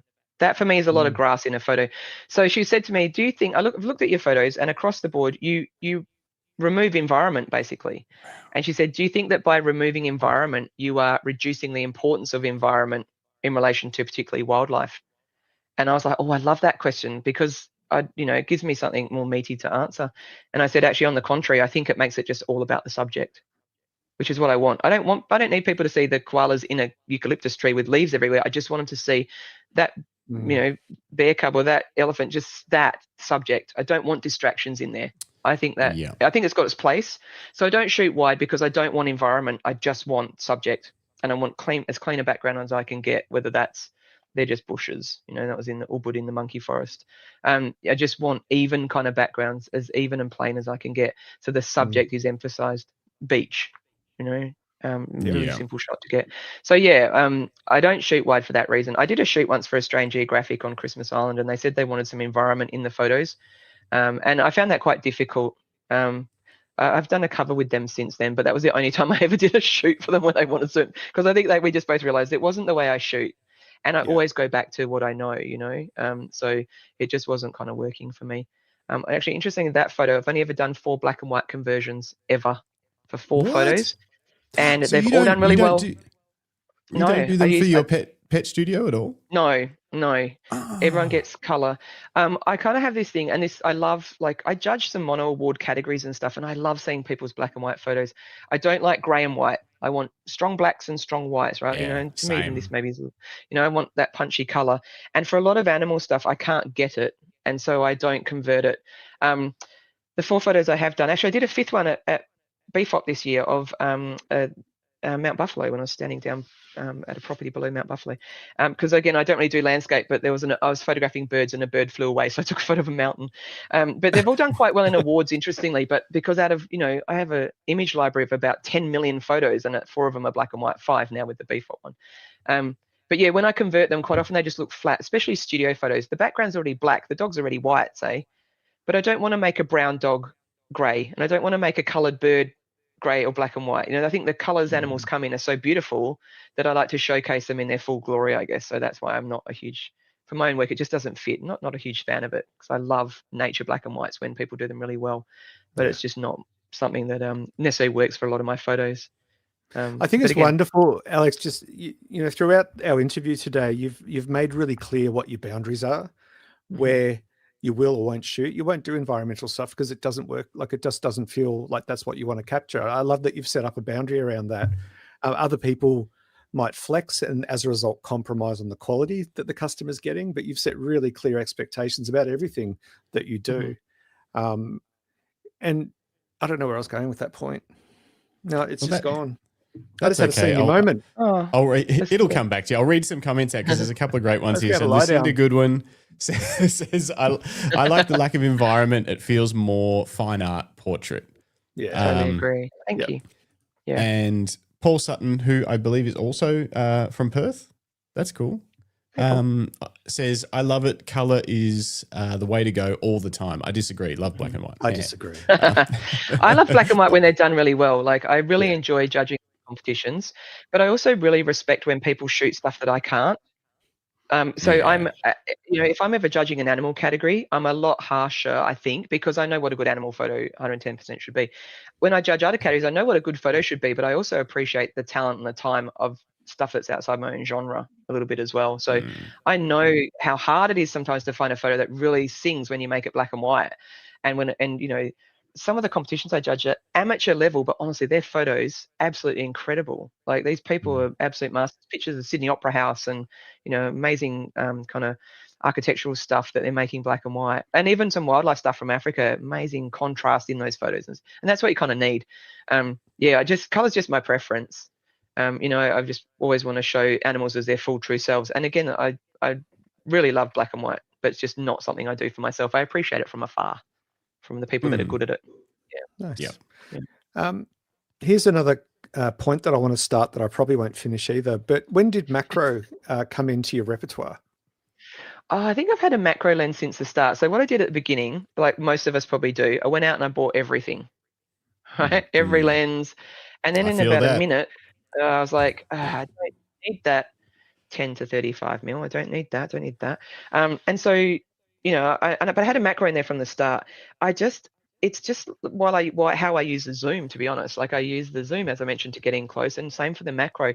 What I love about macro is it shows us a world that you sometimes can't see with your naked eye, and it shows us things like, especially imagine like, you know, flies are pretty creepy and disgusting, but when you see a fly's eye, you're just like, what the alien? It's amazing. What in the alien landscape is that? You know, like it's just amazing. So I love that it can bring that sort of stuff. You know, when a photograph can really impact someone because it's a perspective you can't normally ever be seen with your eye, or ever just, you know, get shown in any other way.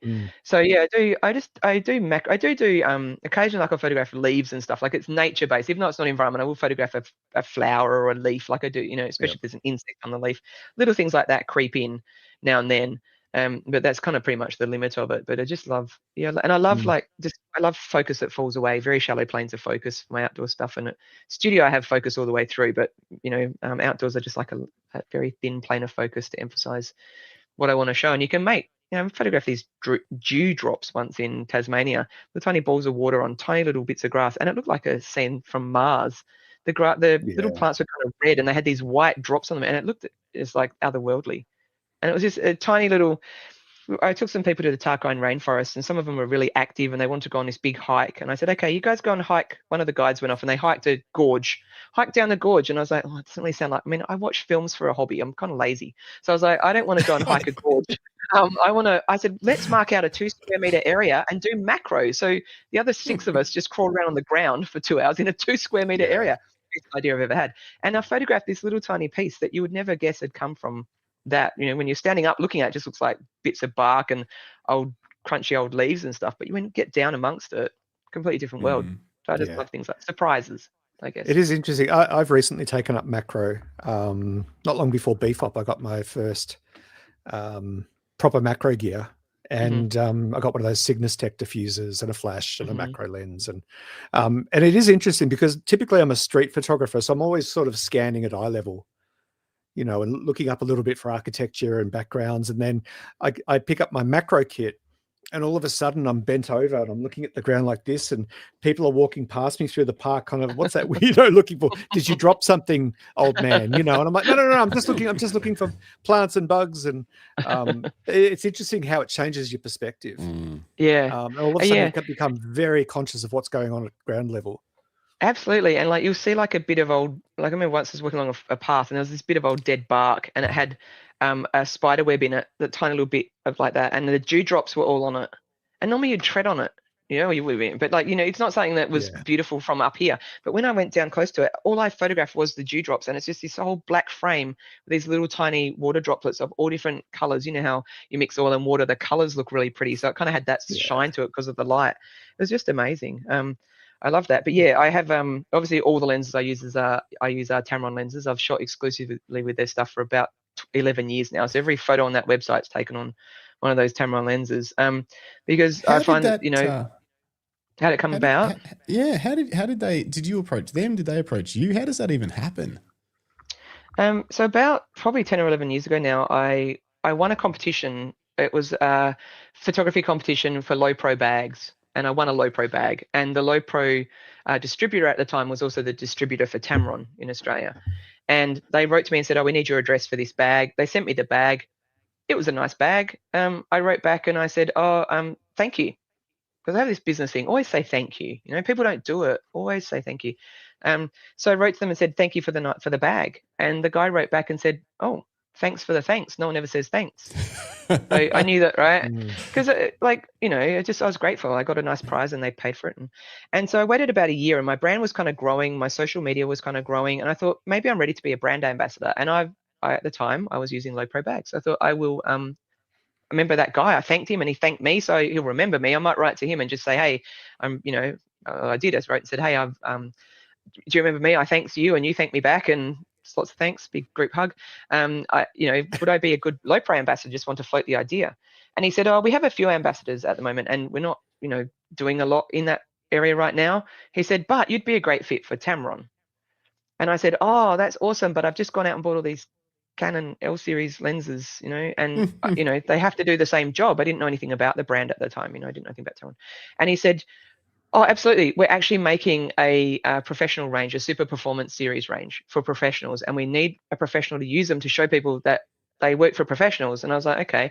And I said, I don't know if they're going to suit what I do or what. And he said, look, we've got. I was using, I think, the Tamron lens that was like a Canon lens at the time that was like a 28 to 105 or something. And he said our equivalent's a 28 to 70 mil lens, and it's got image stabilization, and it was the only lens of those dimensions at the time, or those mils that had image stabilization built in. And it was really new technology. So I said, all right. He said, look, I'm going to send you one to use. I want you to use it for 3 weeks. Can you just do that in your studio? And I said, well, that's fair. And now it's, what is it, November 2025. I literally never took that thing off. It did the job. Still haven't given it back? Nah, still using the same one. No, we wore the rubber seal out on it because after 16 years, I'd used it a lot of times. No, I found the image stabilization was a bit of a game changer because I handhold everything. I don't use a tripod, and I loved it. The only thing I had to get used to is the zoom ring was one way for one and one for the other. Yeah, so for a few days I went like that, and I had to go the other way. But apart from that, that's just brain training, piece of cake. And now people come to my tours and they've got the full suite of Tamron lenses because it's a very even playing field out there, and if you can get good stuff for good money, do it. And the thing I love, what I think makes, and even our friend Glenn Lavender, what makes Glenn and I good ambassadors is that we both shoot pretty authentically. So if I take a photo of a bird on a tree, I might Photoshop out a tiny leaf or something, but that's a bird on a tree. I'm not putting 16 layers on top of it. I'm not putting it on a boat with a unicorn riding next to it. I'm not creating like fantasy pictures and stuff like that. So my stuff is very accessible to everyday photographers. If you were standing there next to me with some instruction on what to do, you could also get a similar photo of that bird on the tree. And I know Glenn does that on his tours. He has these beautiful landscapes and he helps people get those shots because they're right there. He's not, they're not overly processed or overly, fiddled within out the other end. So I find that people come on my trips with this gear and go, oh my God, I just got a photo like you.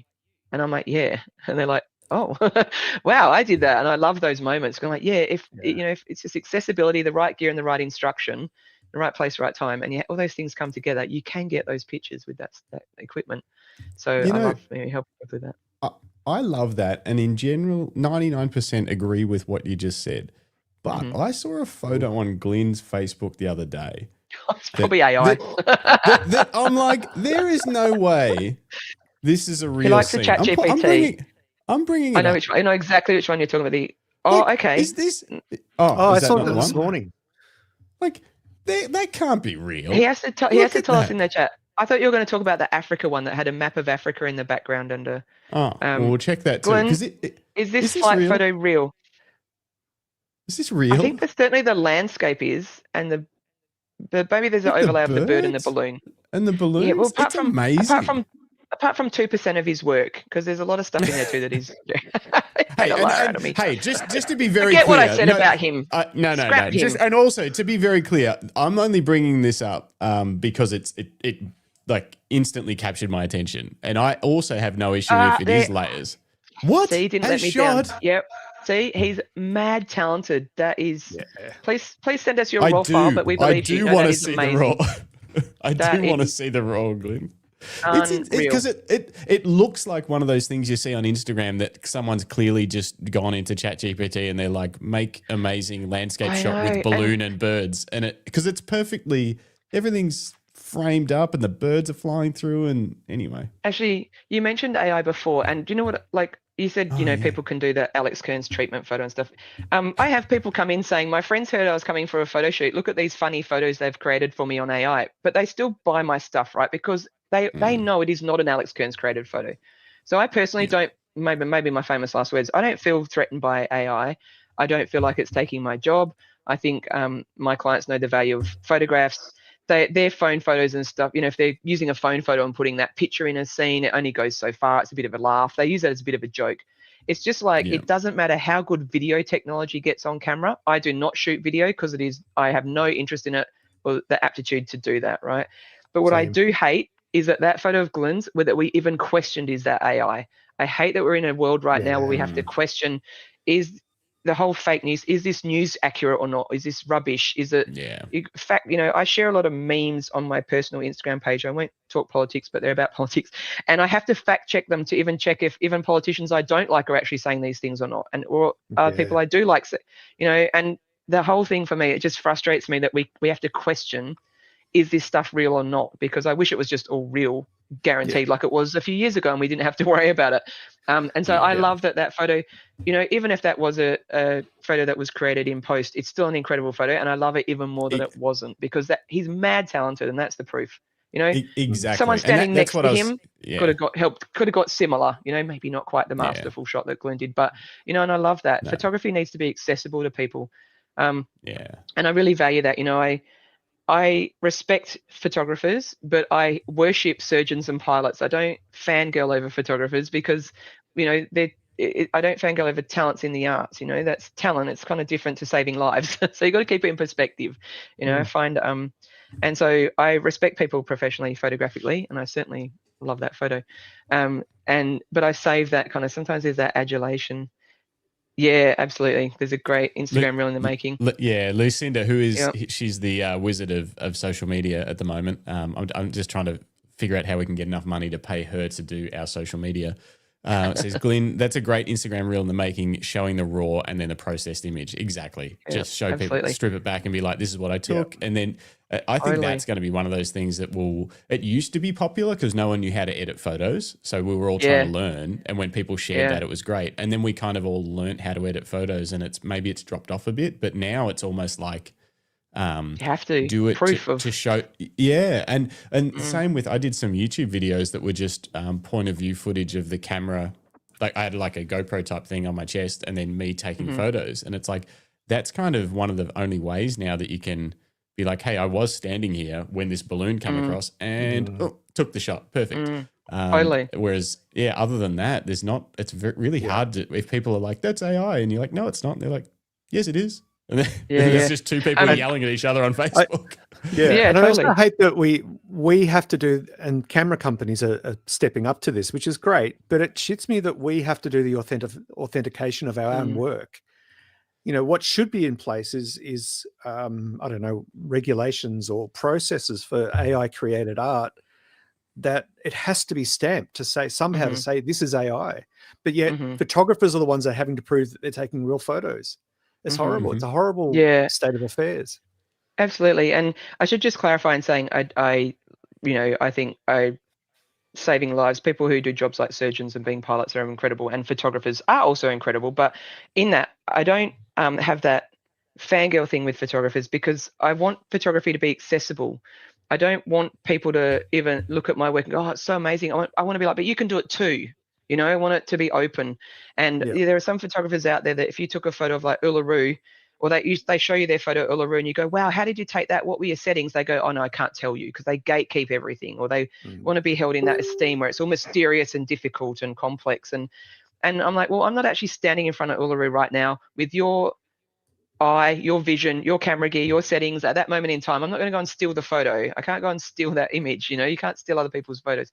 Well, you can if you're running an AI platform. But so from that point of view, I want it to be accessible to people. And so I respect other photographers, but also love, like Glenn does, when he shares that education, helps other people get those shots. That's where I respect my peers. And, there are, I do think there is, you have to have an ego to be a photographer, I think, because you have to know your work's good enough to sell, and you have to have confidence in yourself and do all that sort of thing. But some people's egos go a bit too far, where they literally think they're saving lives with it. I don't know. Just kind of like to always keep that in check. Like I said, if I'm not looking after my clients, and serving them, then I don't have anything. It doesn't matter how good my photos are if I'm not looking after clients and keeping them happy with it. My processes and my attitude and my prices, not just the images, it all falls apart. And I think the minute you get, think that you're a little bit too special, and start to become inaccessible to other people, you've got to be aspirational. You've got to always give people hope that they can have this stuff too, because they can.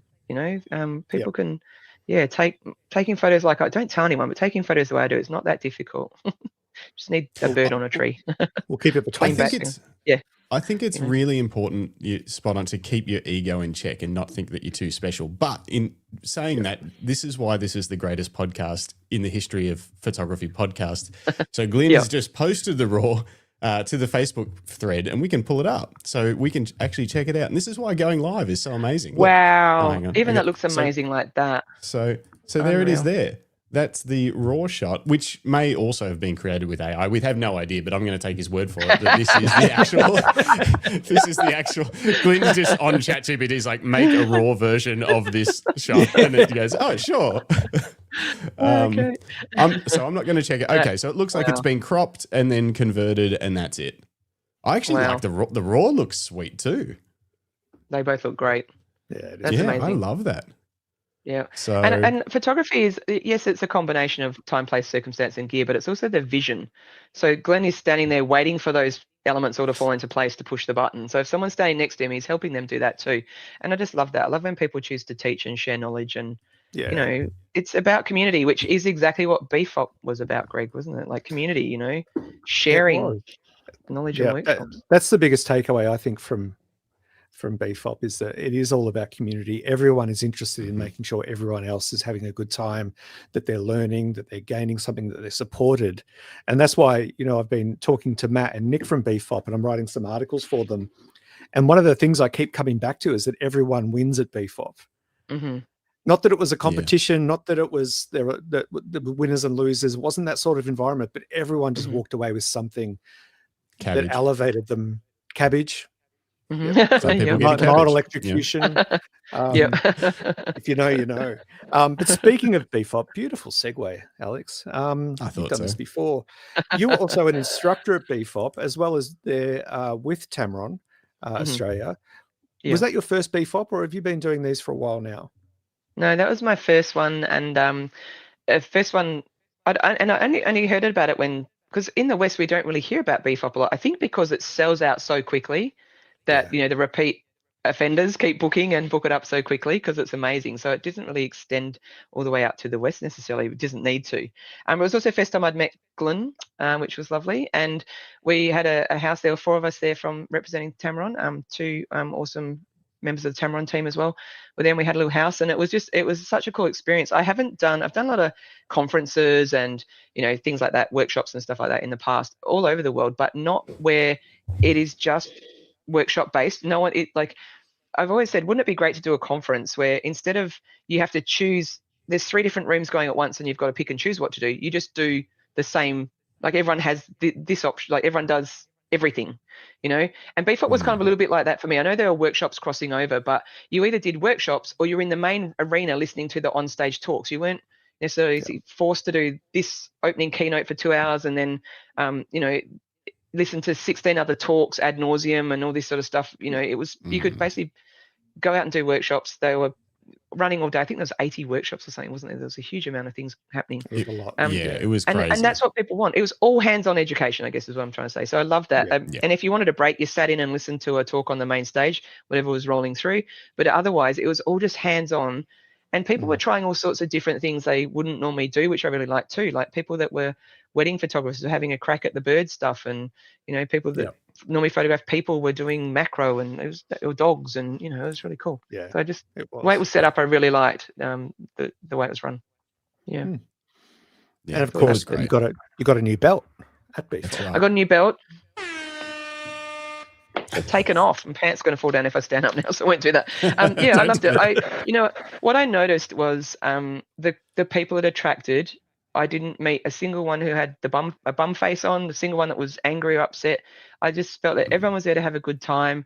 Everyone was there to contribute, make friends. I mean, the whole thing about it is inclusivity and being friendly. You know, even as instructors, we were asked, you know, make sure you talk to people, and you know, and I found that everyone just did that. Everyone just was there to, you know, have a great time and a great experience, and people have been very lovely with their feedback.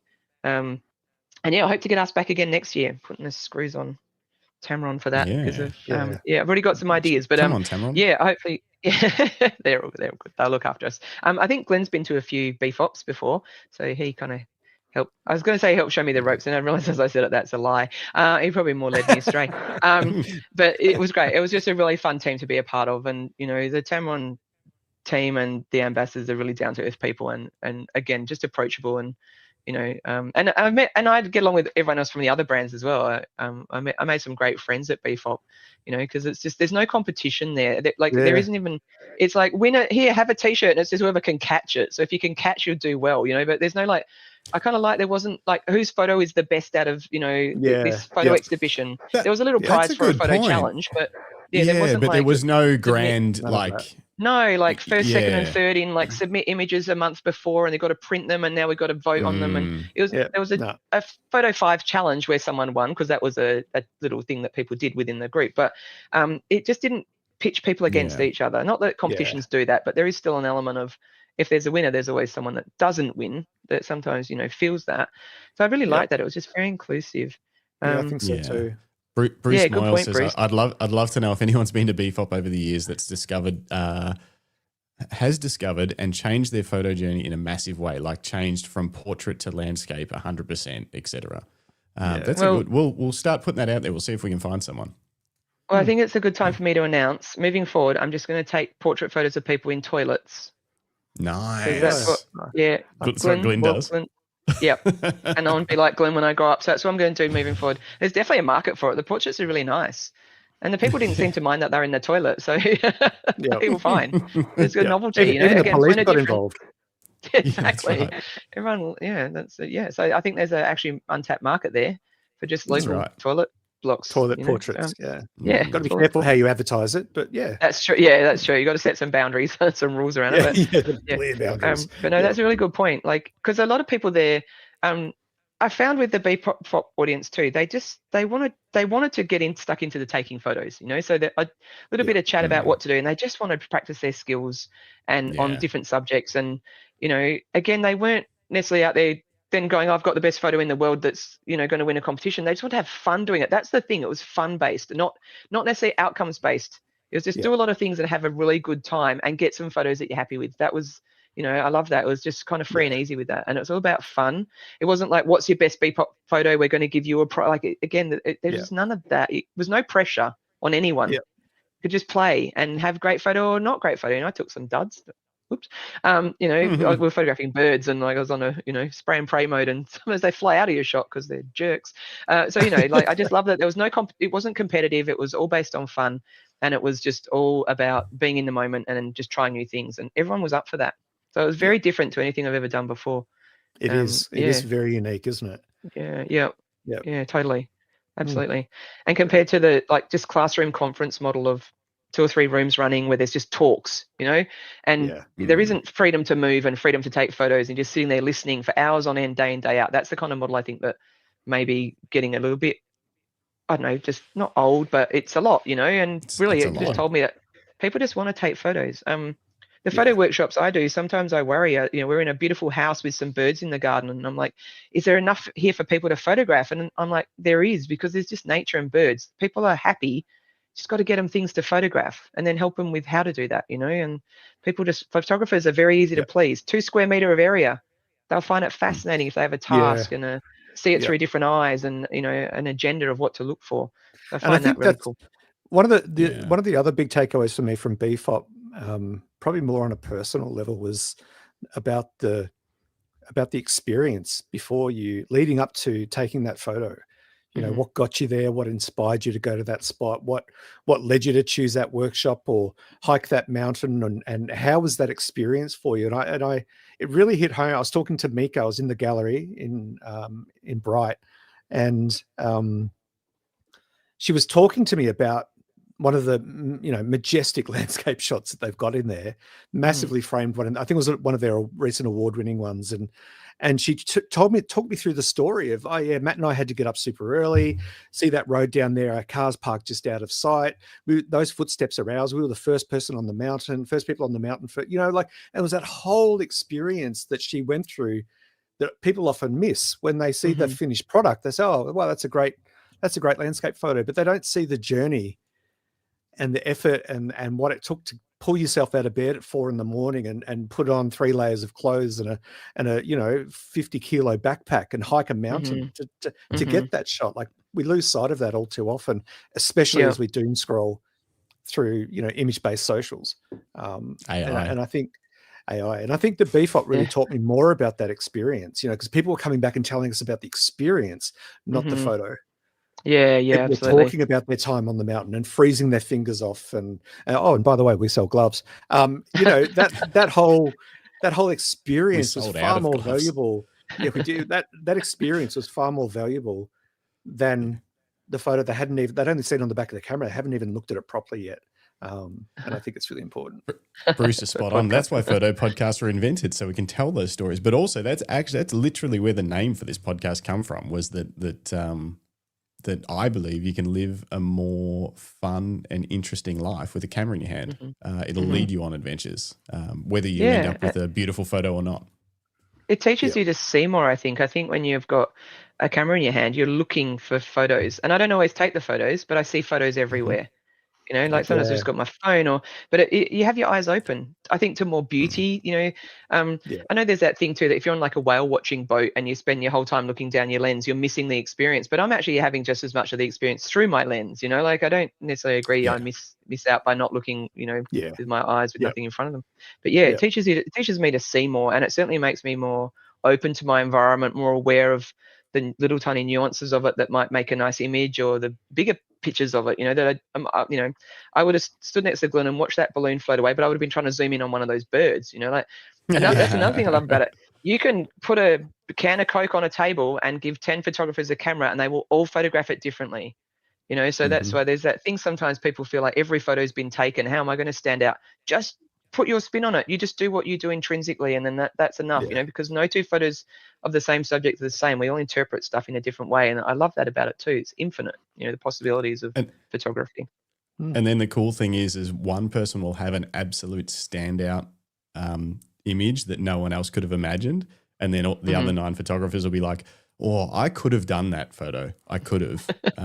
I see how they've done it. I could have done that." We all suck with that. Where you see Glenn's photo and you're like, "Oh, if I was there with the right lens, I could have done that." And you're like, "Yeah, but you didn't." And you weren't. You weren't there. That's what I always have to tell myself. I'm like, you know what lens they've used and you know what settings they had, but you have to do the thing. You got to go and do the thing. Absolutely. You got to be there. Yeah. Totally. Accessibility is a big part of it. Like before I went to the Antarctic, I saw this. I judged. It was a photo competition. So I didn't judge it, but I've seen similar photos since. And it was a picture of a penguin with a rock in its beak. And it was in this quite prestigious competition. And I remember seeing that as a photography judge and thinking, wow, like imagine going to the Antarctic all that way and, all that time and expense, and then getting to the Antarctic. I mean, how often do you see a bird with a rock in its beak normally? Not often. And I was like, and then finding the one penguin that's got a rock in its beak and getting a photo. Well, when I rolled up to the Antarctic and walked onto the Antarctic continent and looked around, every second penguin had a rock in its beak. So it's a situational photo, like, yes, you still have to take the photo the right way, but the subject is right there doing the behavior. It's accessibility. If you put people in front of it, they can pretty much get a photo of a penguin with a rock in its beak.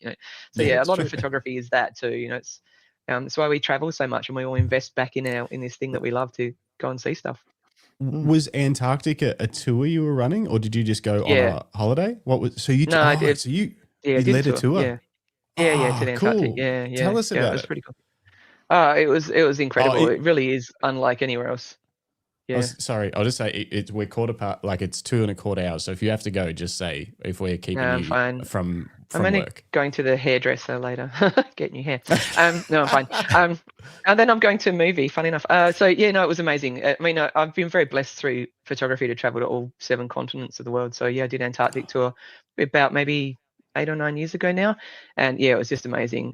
I found that the biggest problem there is you have image overwhelm because there's so many. Like if you land on a beach and there's 4,000 penguins, even I was like, they're all doing stuff. Rocks in the beak, they're stealing rocks from other penguins. There's birds trying to grab the chicks. Chicks are running around, falling over. They're screaming at each other. Like there's so much stuff going on in their community that you have to actually stop. Because I was trying to chase everything all the time, and I actually had to stop and sit in one spot for like the whole 2 hours and just photograph what unfolded in front of me. And so that it happens sometimes in like Africa as well. You can roll out on the Serengeti and there's so much activity, you're not sure, you don't even know what to shoot, and so you don't, you're just like so you got to like thousands of zebras and wildebeest and stuff, and you've got to just stop and pick a section and work through it. So But I made the most of that trip. Like, ironically, some people on our ship would go onto shore for like half an hour and then go, oh, it's cold, I'm bored, there's just penguins, and get back on the boat. And I was like, I treat everything like I'm never going to go back again, because you never know if you're not, maybe you're not. So I don't want to go home and go, oh, I should have taken 20,000 more photos of penguins. So I made the most of every minute of every day out there on the ice, just photographing. And remember one day, first time we'd been on the Antarctic continent, and there was a glacier to one side, and our ship was out in the distance, and it snowed, and I actually just started crying because I'd never been in snow before. I'm in the Antarctic and it's gently snowing, and I was like, this could not be more perfect and more unreal. Like, it's just absolutely unbelievable. Every time it snows, I run out. I was outside on the deck in this. There's pictures of me in this. Like, everyone's inside going, "Is she right?" Because I'm obsessed. Because we don't have snow in Western Australia. I was like running out there every 5 minutes. Just incredible experience. I'm very blessed to be able to go there and do that. I work with a tour company for those overseas tours, and we had a boat of 80 people. I think about 20 of them had come with me on that trip. So it was just incredible. That's amazing. Yeah, it was awesome. Yeah, so I do one big trip a year these days, and then to somewhere kind of big destination that takes from Perth 4 years to travel there. And then I do just like local workshops and photo breaks as well, like 4-day 3-night things, which are becoming quite popular with people in America at the moment. They're flying in for 4 days to do these photos, and I'm like, wow. So wow. You really are good famous. Fun. This is crazy. When there's like a TV tab on your website, you've kind of done some stuff. I don't have a TV tab. The website got hacked by the Russians, who got really bored and threw lots of traffic at it. And I haven't rebuilt some of those links in that TV site, so they're probably all disconnected. It's like, hey, here's me on the telly. You click on it, and there's just nothing. Like, she's made that up. She's put an empty box up there. No, I do a bit of TV and radio stuff. Now I use it mostly for the film review stuff, but I do occasionally do it for photo stuff as well. So, because again, it's just a platform to reach my audience, to reach the public. It's not necessarily originally something I enjoyed. I don't really like, being on telly. You become really self-conscious, and you know how you look and speak, and I slow my speech right down when I do that sort of stuff. But it's for me, to get the messages out there, particularly about rescue animals or projects and things like that. They're kind of just great platforms to use, like podcasts, talk about what you do and with like-minded people. Yeah. Talk about your shopping purchases that you don't regret. It's always fun. I don't think we've mentioned that belt yet, so I just thought I'd get that in there for you. Yeah, no, good. Thank you, because we forgot. LuckyStuff.com. Use code Justin.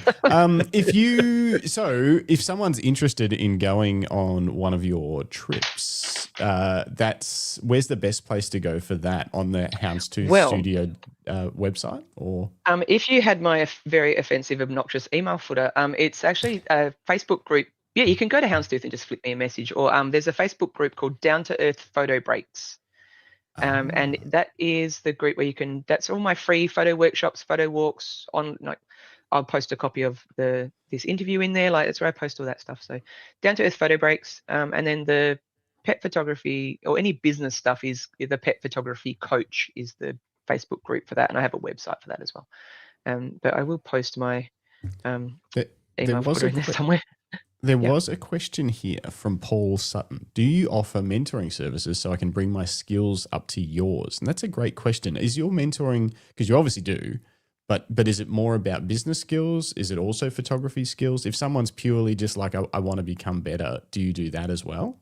Yeah, absolutely. Yeah, I do. Okay. I haven't done it for a while, but I have a program on better animal photography. But I have a classroom session you can do for a few hours and a practical session. But yeah, basically with the mentoring is anything goes. So you can just say, I am doing this, but I'm having these problems. Can you fix them for me? And I go, right, there's a 2-hour time slot for that. I do them in kind of 2-hour time slots, or you can buy 4 2-hour time slots, which is for more ongoing kind of stuff. So you get to kind of pick and choose what you need. But yeah, absolutely. And you could say, right, well, for that, can we do one-on-one, and can we go out to the park and do it in a practical setting, or can you show me how your studio's set up and what I need to get a studio up and running, or all that sort of stuff. So yeah, mentoring is anything goes. The pet photography program is a 7-week one-on-one. They're all one-on-one coachings as well. So the pet photography program is 7 weeks one-on-one, and that's for existing photographers who photograph anything, or people who want to start out in pets, or who are currently doing pets and want to close off gaps. Because I've coached some people who've been in the industry for 30 years and still had gaps in their systems, and I've just helped them close those gaps. So I have systems that can get you, 8 out of 10 people booking a session, and the biggest problem is people just asking for information, then floating off into the ether and never getting back to you and stuff like that. So just all customer focused, non-pushy, ways of doing things, just to get more clients in, and then just to make sure those clients are happy and all the things that. But it's a done for you service, so it's not. I'll say what works for me, and then we talk about whether that would work for you. Don't make you do anything you're not comfortable with. I don't do the phone, so I have some idiosyncratic behaviors. And one is I'm very obsessed with this belt, just in case I've not mentioned that. And two, I don't. This is a computer for doing social media and just texting. It's not for talking on. So if this rings, it says, "Hi, sorry I can't take your call. I'm busy." Probably watching it ring, just going, "Yeah, no." So I deal with all my clients by never speaking to them on the phone. Now that doesn't work for some people. Some people's clients need to be spoken to on the phone. So if you're like me and you don't want to use the phone, I could build you a system where you don't have to. But if your clients need it, or you like talking to people, we build you a system where you do. So everything's kind of customizable. One-on-one is very labor intensive, and I have had people who do coaching say to me, "You're mad, you should just bundle it up, group call it, make it an online course they go and do through watching videos." That I don't believe that's the best way for my client base to learn. I think having real access to a person one-on-one, personal, it's confidential, and you can ask anything you want, and you don't have to share. And so that's why I put all that time and effort into it.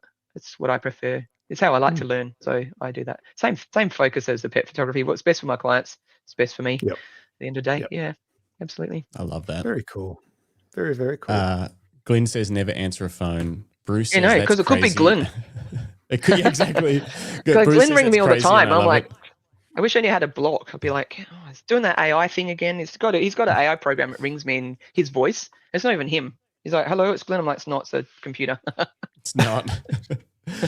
Jim, you have missed. Yeah, he says I've missed most of this. Looking forward to listening to the whole rubbish, podcast. Jim. Yeah, best bit go is back. the end. It's gold. Oh, sorry, I mean rewatch. It's gold. Jim's growing. He's a wedding photographer. Works with us, but he's growing a boudoir business at the moment. Awesome, fantastic. Well, if you need any help, Jim. Also, Jim, all you missed is me talking. I don't know if you've got the bit where I talked about this belt. That's what you've missed. I talked about that. There you go. And there you go. It's a really nice belt. Lucky straps, in case you haven't heard of them. Great belt. 10 out of 10. And I got to say, you guys were one of my highlights from BFOP, actually. Speaking of, tell me more. Because you guys are really fun. Cool. I have a selfie photo where you're both wearing ladies' nightwear or something. It's great. Yes, no judgment. It's 2025. It was awesome. Exactly. You're wearing one pink dressing gown, and I loved it. So you were really fun, and that's the vibe though. Like, you guys kind of set the vibe as soon as people walked in. And you gave me some discount code where if people quoted it, they paid more or something. I don't know what was with that, but people loved it. They went nuts for it. Yeah, so I don't know if they got a discount. They did. They actually did. And someone came in, other Alex from Tamron came and used it. Like, he did. And Nick Fletcher used it as well. Amazing. That's great. Use the Alex discount and you got I don't know, you got 20% off in a smack bum or something. I need to make sure that's not still enabled. It was actually a fairly large discount. It's like I think you paid them. Hang on. I haven't put my order in. You paid me $10. I'm literally looking at it now to make sure it's not still on, because otherwise someone's gonna. Oh no, that's different. Yeah, okay, I took it off. It's all good. Good job. It's 15% off if you use the discount. Today's discount code, I think. That was great. But yeah, you guys were great, and that's. I mean, how many BFOPs have you guys done? This was our second. It was the first time we had the Lucky Strap stuff there. Right. Last year we were just cruising around, just living the dream. Yeah, we did workshops. I went to some workshops. One significantly impacted my photography. It was awesome with Chris Hopkins and Harriet Tarbuck on like photo essays and photojournalism, that kind of thing. I'm looking at photos now that I've got up on my wall that I created after that were some of my favorite photos I've taken. And then this Harriet on next week. Do we? Yeah. Oh, cool. And that answers Bruce's question about, has someone significantly impacted your photography from BFOP? I was gonna say that, but he's talking about like they just completely switched genres, and it's more like I've kind of drawn more of that into like my personal photography, but I haven't swapped genres. I wouldn't say. I don't even know if I have a genre. But so we did that, and then this year we were supposed to still be able to like go and check out some workshops and do some media and stuff, and we just got absolutely smashed so busy for the entire time. It didn't stop. So I think Yeah, it was, but we had a great time, and everyone's awesome. It's why it's so much fun. It helps keep us. So many people come up and talked and said they have watched the podcast, which means if you're listening to this, do yourself a favor, get on YouTube and make a YouTube account so you can get in the chat and hassle us. That's what we want. Yeah, more interaction. Yeah. Well, I love too that I saw like people like Bruce. You mentioned Matt, Louise, like people I knew through Facebook but had never met. Karen, like, and I finally got to meet them, but I felt like you know, we were old friends because we've all known each other through professional circles for like a decade or so. That was really cool too. Like actually just catching up with people who are actual real people, you know, not just names in a social media on a social media site. So I really enjoyed that too. Like just keep catching up with, you know, friends that I'd never met before that, you know, got to see face to face.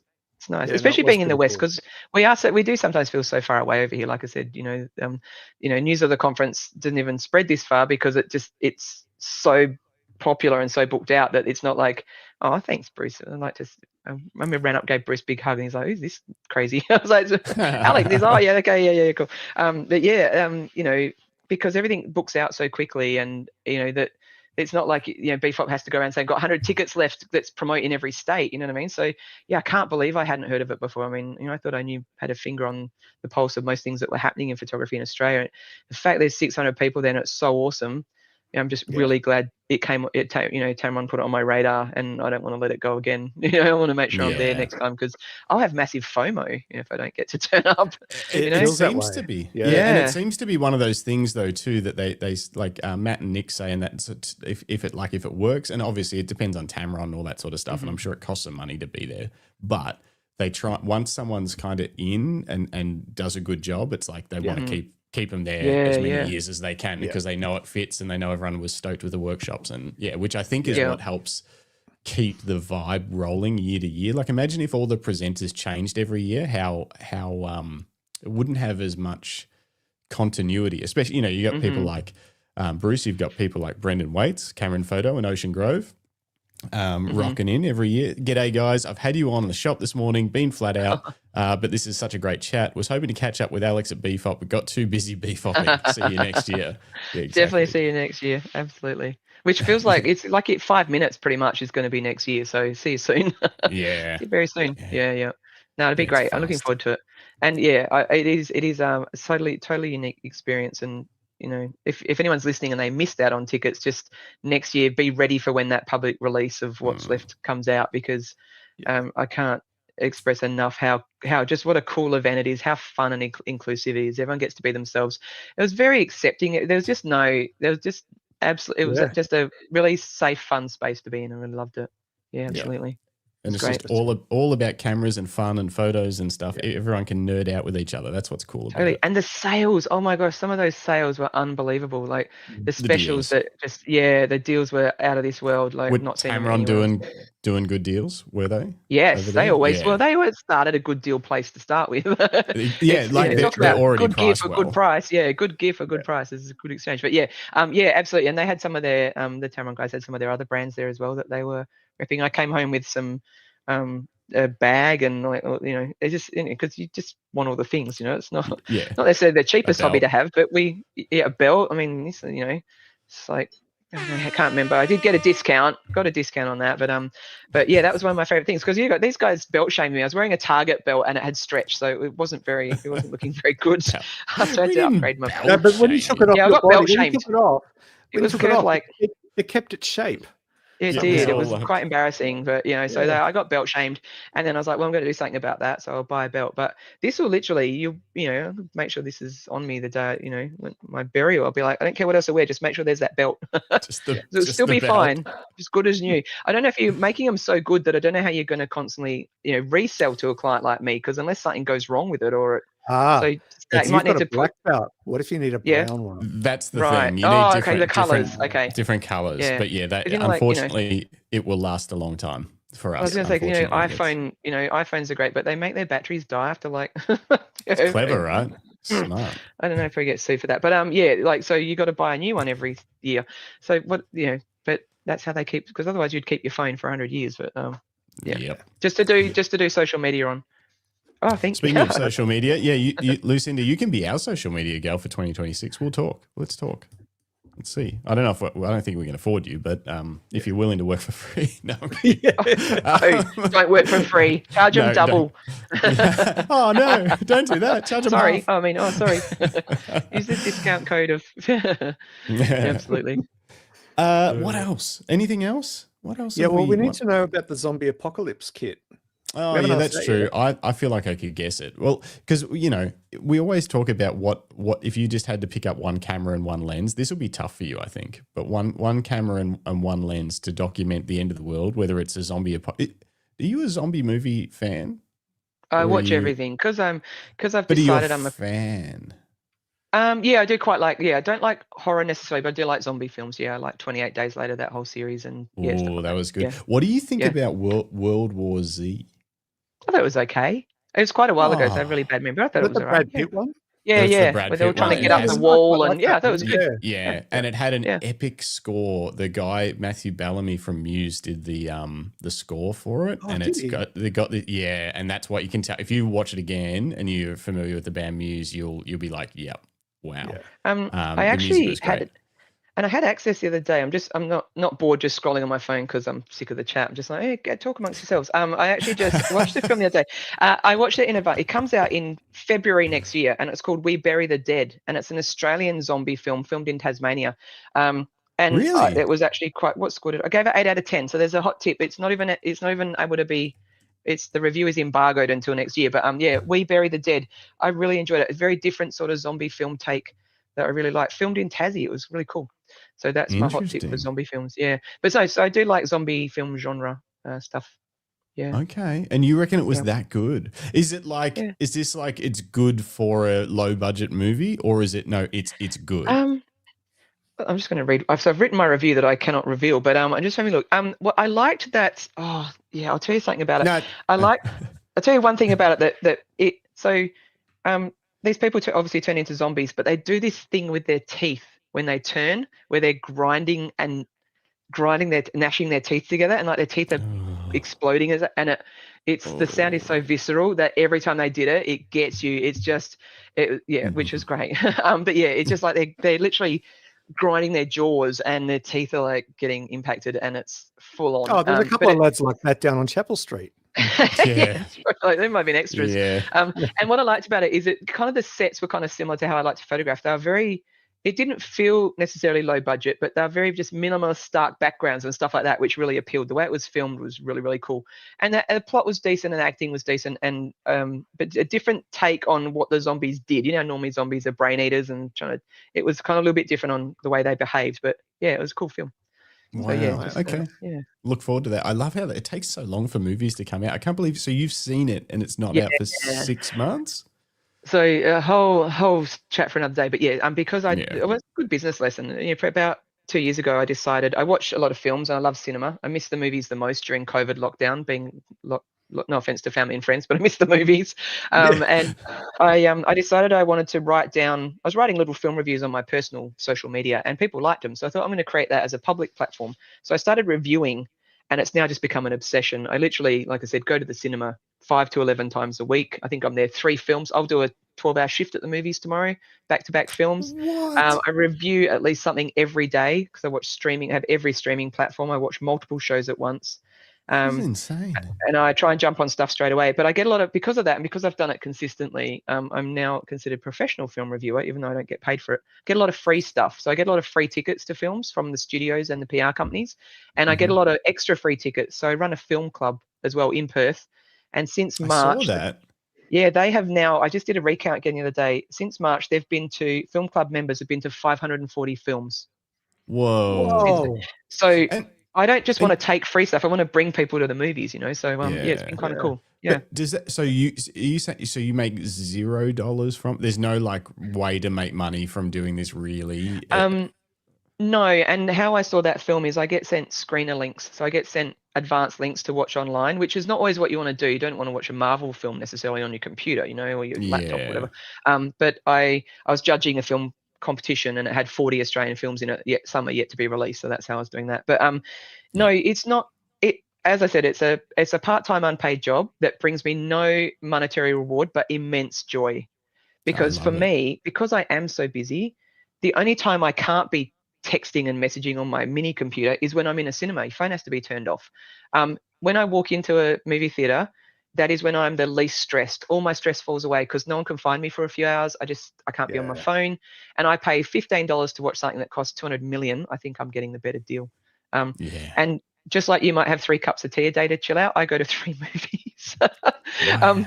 But yeah, I just love it. And so the film club people get a lot of freebies. I will sometimes go along and have 20 people come with me, watch a film. And every film I go to, I share in the group. So sometimes I'm by myself. Tomorrow, someone might turn up to one of the films, or it will just be me all day. But they all get like special lanyards so they can identify each other. And oh, really? Yeah. So when they walk up, they know who's in the movie club if they're new. So it's very inclusive. Everyone gives me a score for the film if they come with me. They give me an opinion on it, and I write it all up, but I do all the work. And I'm required to provide that feedback to the studios as well for the free tickets and stuff. But from a business point of view, because I'm always looking at I had to create that whole brand from scratch, right? Because no one in film reviewing or who watches films cares if I'm a pet photographer. Whereas business coaching and tours and all that sort of came easy because it's easy to, I like what you do. Would you like to come with me and stay in the Antarctic while I do it? Yes, please. Like it's kind of easy to leverage off that. I like what you do. Would you like me to teach you how I do it? Yes, please. So I built this, particularly, I think my Instagram page is at, 7,000 followers or something. I had about 60,000 interactions in the last month on there. Like it's gone nuts. It's called the Popcorn Panel. So I'm on Instagram, on Facebook. And then I realized I had all my eggs in a Meta basket. So I've got a website I just dump the content on in case Meta ever bans me or kicks me off. And I got approved for a membership for the Australian Film Critics Association. You have to have a referee and be approved. And that has opened up some incredible opportunities. I haven't been able to say yes to any of them, but there's global film conferences. There's mentoring opportunities that are paid in places like Berlin for a week with other film reviewers. There's going to Toronto International Film Festival and jurying a category of film. So it's a completely different world for me, and not one I feel like a baby in it, like I'm brand new. But it's just really cool. I just just to create something from scratch that I love and I'm passionate about. And also it requires no physical exertion. It's the perfect hobby. Lay around, eat snacks. Some of them, they even bring you food. You're in a restaurant if you're in a gold lounge, gold class, like it's awesome. Does it ever make watching stuff feel like work, or it's never impacted the joy that you get from watching a movie? Like, do you ever just want to sit down and just not assess it? You know what I mean? Great question. No, but like when I came back from BFOP, particularly, I was pretty tired. I think I did a number of presentations around that time in multiple states as well, so I'd traveled a bit. If I'm really tired, like for me, movies are joy. So if I'm super tired and I have to drag myself to a film, sometimes I'll jump online and you can change your session to a different day because I don't want it to feel like that. I don't want it to feel like. I have watched 2 films in the last week that were both stinkers. They were really bad, according to me. I was the one that hated them the most out of all the people that came. They were dreadful. And I have to give honest scores. So one got 2 out of 10. I have to send that to the studio that gave me the free ticket. But when I do give a film 2 out of 10, people talk about it and people actually want to go and see for themselves. So it actually works in the opposite way sometimes, I gave a recent film it was released online called War of the Worlds. It had Ice Cube in it. It's fairly new. It's shocking. So War of the Worlds remake, but he's basically sitting in his office just using social media and product placement and stuff in this Amazon's all over it. No. And it was pretty dreadful, but I think I gave it 0. And so many people just talk to me, random people that I saw at things, their friends and stuff are like, that film you gave 0. I went to, because they want to check it out for themselves. So, It's like if you gave so something bad it's 10, entertaining. Exactly. Absolutely. Like 10 is huge and 0 is huge, and they need to know why. Yeah, totally. And to be honest, overall, what I love about film reviewing is it's just an opinion. And if there's something, and I love that I could go to a film with you and I can give it 10 and you can go, Alex, I gave it 3, and we laugh and talk about why. If there was ever a time in the world where we needed to have opinions that we accept that are different and, it brings us closer together and we respect that, I think only for some things, not necessarily, but for film, I think that fits perfectly, like it's not a fisticuffs. It's, oh my God, we watched a film recently called Good Boy. It's a horror film, a thriller, and it's filmed from the point of view of the dog. 10 out of 10 from me, right? Just so you know. Yeah, straight away. One of my friends gave it a 3, and she gave it a 3 because in the scene, the guy pushes the dog off the bed. The dog is fine, but for her, that was not cool, and she could not get past it. She's like, he went, get off the bed, and the dog jumped off the bed. She didn't like that, and I respect that. And I was like, but the rest was this, and she's like, nah, I was done.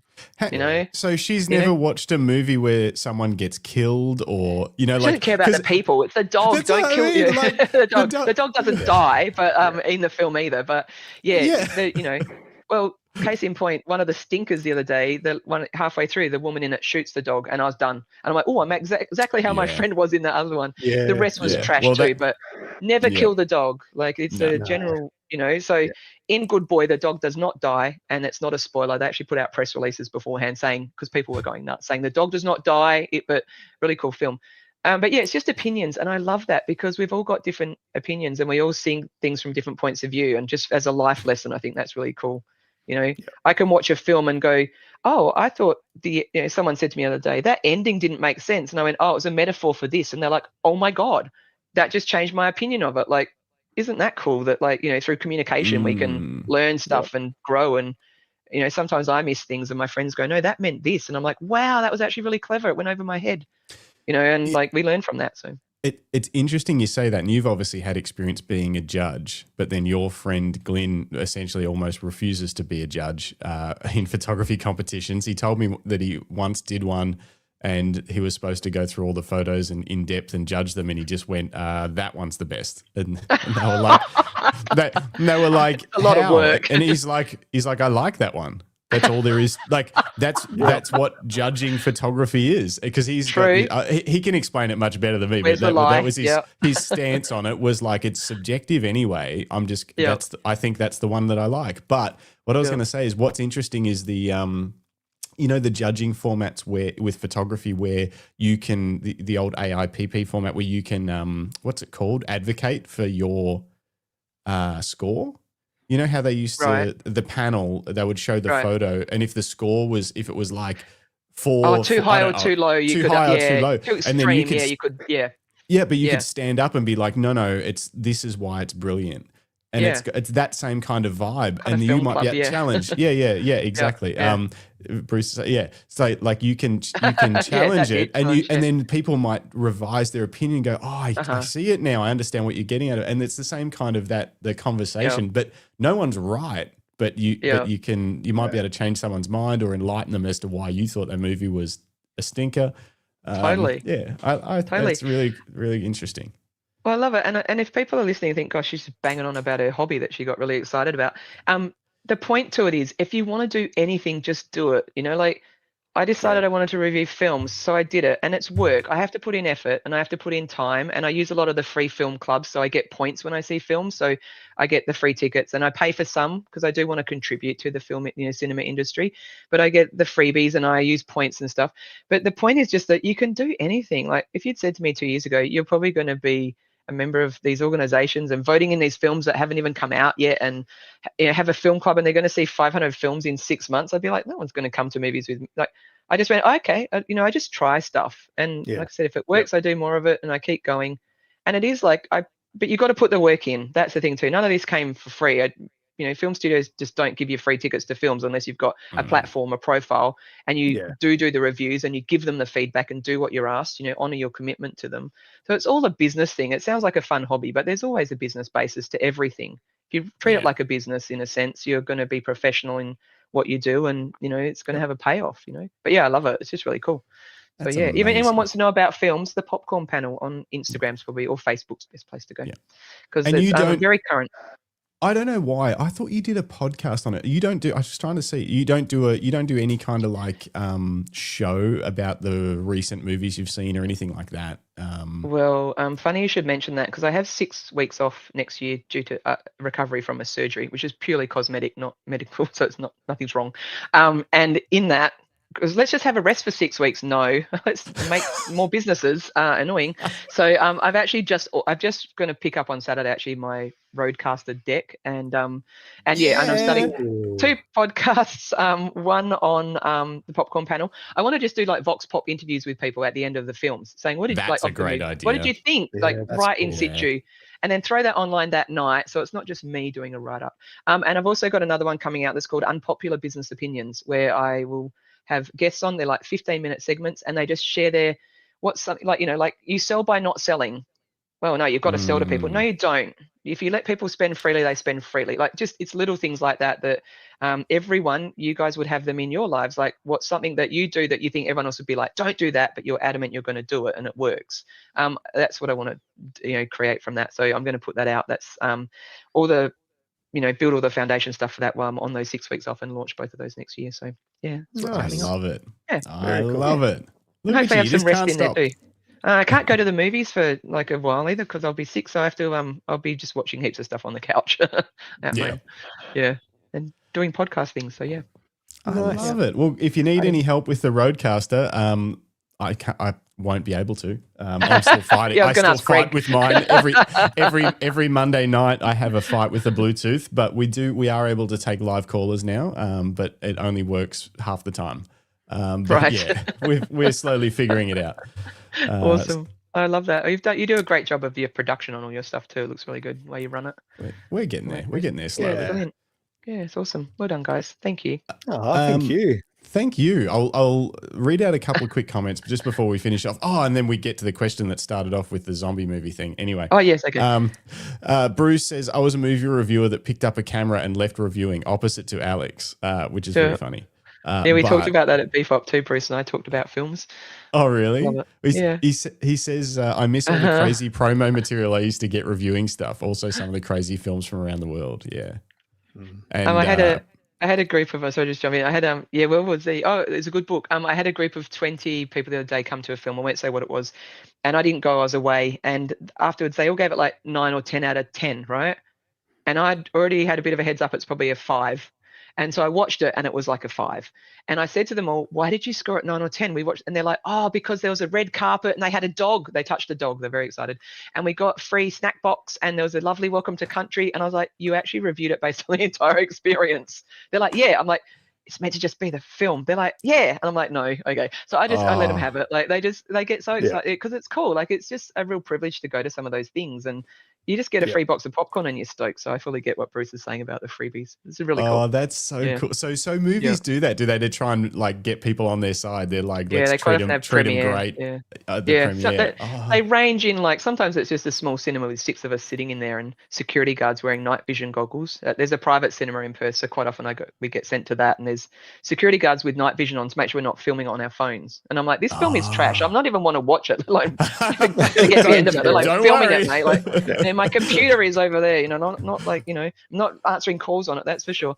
And so and sometimes they have a whole red carpet. This was like a big media event. They had half the cast and crew there, and the dog was in the film, so the people got to meet the dog. They all sent me selfies of them rolling around on the floor on the red carpet, hugging the dog and stuff. It was really cool. Like they're like-minded animal people as well. The film kind of bunch that I go with. So genius. Just have a cute dog at the premiere. I give it 10 out of 10. That's why premieres are a trick. Absolutely, because they sway they just did all this glitzy stuff and everyone loved it. But I love that they all got to experience that and I was so thrilled with it. So I let them keep their scores. I didn't make them rescore, but I still gave it a 5. Binned it. Well, you didn't get to meet the dog, so naturally. No, I didn't. I didn't get just for that. Get the free snack box. I was like, where's mine? Free snack. But you don't have to give people a lot. Good business lesson in that. You don't have to give people a lot to make them happy and exceed their expectations. So just little things like that. Everything ties into business. My brain is always like looking at those little avenues in anything like that. So you know what I heard the other day? This is not an unpopular business opinion, but it really pissed me off. I heard someone say, we want to make people feel like we care. And I was like, that's terrible. No, you want to care. Like you need to care about them. You don't want to make them feel like you care. That's you should terrible. Care. I was like, this is insane. We want people to feel much we care. We want them to feel like we care, but we don't. But we want to try and convey that in our by putting a dog on the red carpet. Anyway, I couldn't handle that. That pissed me off. Yeah. Anyway, we better let you get to your hair appointment and movie. So very quickly. Hang on. First, Nev, good luck judging today. He said he's judging a local show today. Have fun. I like it. I don't like it. It's that simple. Yeah, just do that. That's great. Like it. Yeah, I love yes, that. no. Yep. Yes, no. That's how it should be. Really easy. Glenn says fake sincerity until you make it. I like that. That's pretty Was it good. Glenn who said we want them to feel how much we care? We want them to think we care. No, it wasn't, but it's something funny that he would say. It's going to be his new tagline. Like, we'll see it pop up on his email footer. And he'll be like, hang on. Yeah. All right, very quickly. So if you had to photograph the end of the world with one camera and one lens, anything you want, what would it be and why? I would use the Sony A1 because the frame rate is out of this world and I love it, and it's just the fastest piece of kit I've ever had in my hand. And I would use the 150 to 500mm because great for a zoom. I don't want to be too close to anything, and I'm a bit of a creature of habit anyway, so use something that puts a bit of distance, and take photos that maybe hopefully one day someone will find 100 years down the track and actually get to see. Good answer. Memory card. Yeah, kit you know well, but also and most people end up saying something like, "Oh, big beefy, with a 24 to 70, I can use it as a hammer or whatever." But I think being 500 mil away from a zombie is pretty smart. I think. Yeah, the macro. I wouldn't be using the macro put it that way. No, the last shot you take is from the macro. Make it your best one if you're going to die for it. That's absolutely. The Houndstooth comedy. Thanks, I love Rodney. it. Thanks so much. Yeah. Cool. Anything else? Well, anything you want to plug for people that we haven't already talked about? Upcoming workshops, tours, where they can learn, all that kind of stuff. So best place to go is Down to Earth Photo Breaks on Facebook for tours. I have next year 2 of my local tours. One is to I don't even know how to say it properly. Monstatic. It's a Monstatic, Australia's only Monstatic, I'm probably saying it wrong, town. It's a town with a monastery, and it's only some monks live there, and it's just all these really old buildings, and it's out in the middle of nowhere. So there's birds and nature and a river, and it's incredible. So we're going to go and stay in the town with these amazing old churches and buildings. There's about 20 buildings there, called New Norcia. Oh. So that one is on in May. No, sorry, that's in March. Tell a lie.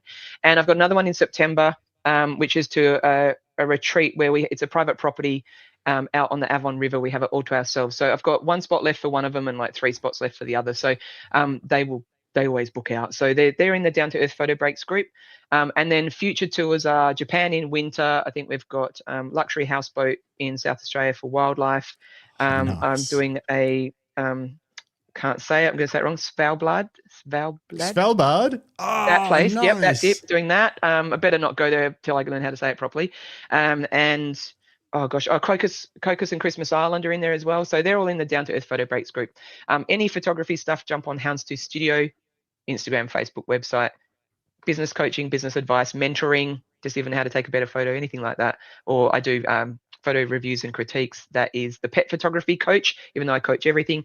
And Popcorn Panel is the film review stuff. So if you're keen, it's kind of our vintage, if you get what I'm saying. It's not for like 18-year-olds. It's kind of stuff that we would like. And I don't go and watch Heartbreak High and stuff like that. So it's kind of relevant to the current audience. But yeah, love to see some people on there. Please just give the pages a follow. There's also a pet photography coach Facebook group as well, which has business stuff, free business stuff in there. So anyone's keen on that, please feel free to jump in. Love to see some faces from the chat in there. Amazing. Cool. I have no idea how you keep up with all of that. That is an insane amount of stuff. Very impressive. Very impressive. Well, I'll just tell you a quick secret. I actually have another business that I've done nothing with. It's called Law of Order. Right? It's a bit of a police pun. And it's basically time management and home organization service that I don't have time management or organization to run. So I have the business name for 4 years, and everyone's like, can you come and help me sort out my office? I'm like, I'm a bit busy, I'm at the movies. So Law of Order is not quite as successful as the others because I haven't done anything about it other than get a logo, some branding, and a business name. So that's the business number 5 that is like the poor sister to all the others. It's scary how similar you and me are. That's the sort of shit that I used to do and still do all the time. Like business website, like placeholder website, logo. Yeah, boom, you got to do that first. Yeah, you got to get it first. Gives you that's your umbrella of where everything else sits. If you don't have that, how's it look and feel, and what's its parameters? Absolutely. That's right. Yep. And then it sits there for 4 years because you're too busy. True. Then you got to ditch your business name and your website that you've been holding. But Hey, but anyway, you know what you said about if you get 10 clients, 9 of them nothing, but then one of them 10,000. It's kind of like that with businesses, right? Absolutely. Yeah, exactly. You know, Yeah, totally. It's got to be in it to win it. Give All it a right, crack. we better let you go. I'm going to play Thanks, guys. the theme song that Glenn made for you, and we'll read out a few comments on the way out. But thank you so much. This is mega. Thanks, Alex. 3 hours. Amazing. Thanks, guys. Appreciate so your much time. fun. Thank you Really so cool. much. You guys are great. Hopefully see you soon. Yeah, definitely. All right, let's see who is in here. So Glenn wants to make his Facebook bio. I want to make people feel like I care, and I think it's brilliant. It's brilliant. Thanks, Rodney. Thanks, Bruce. Thanks, Philip Johnson. Good to see you. Paul Sutton. Good to have you here. I didn't get to read this one out, but we'll catch up on the next one. Who else? Who else has been in the chat? A lot of Bruce this morning. Jimbo, you better be catching up on this right now. Brendan Waits, Cameron Photo. Hopefully this song's playing in the shop right now. Sell a Tamron lens. Lucinda, you're a legend. Everyone else, if I missed you. Oh, Paul Henderson. Everybody was here today. It's good to see you all. And we'll catch you on the next one. See you guys. Thanks, Be safe. See you later. Bye-bye.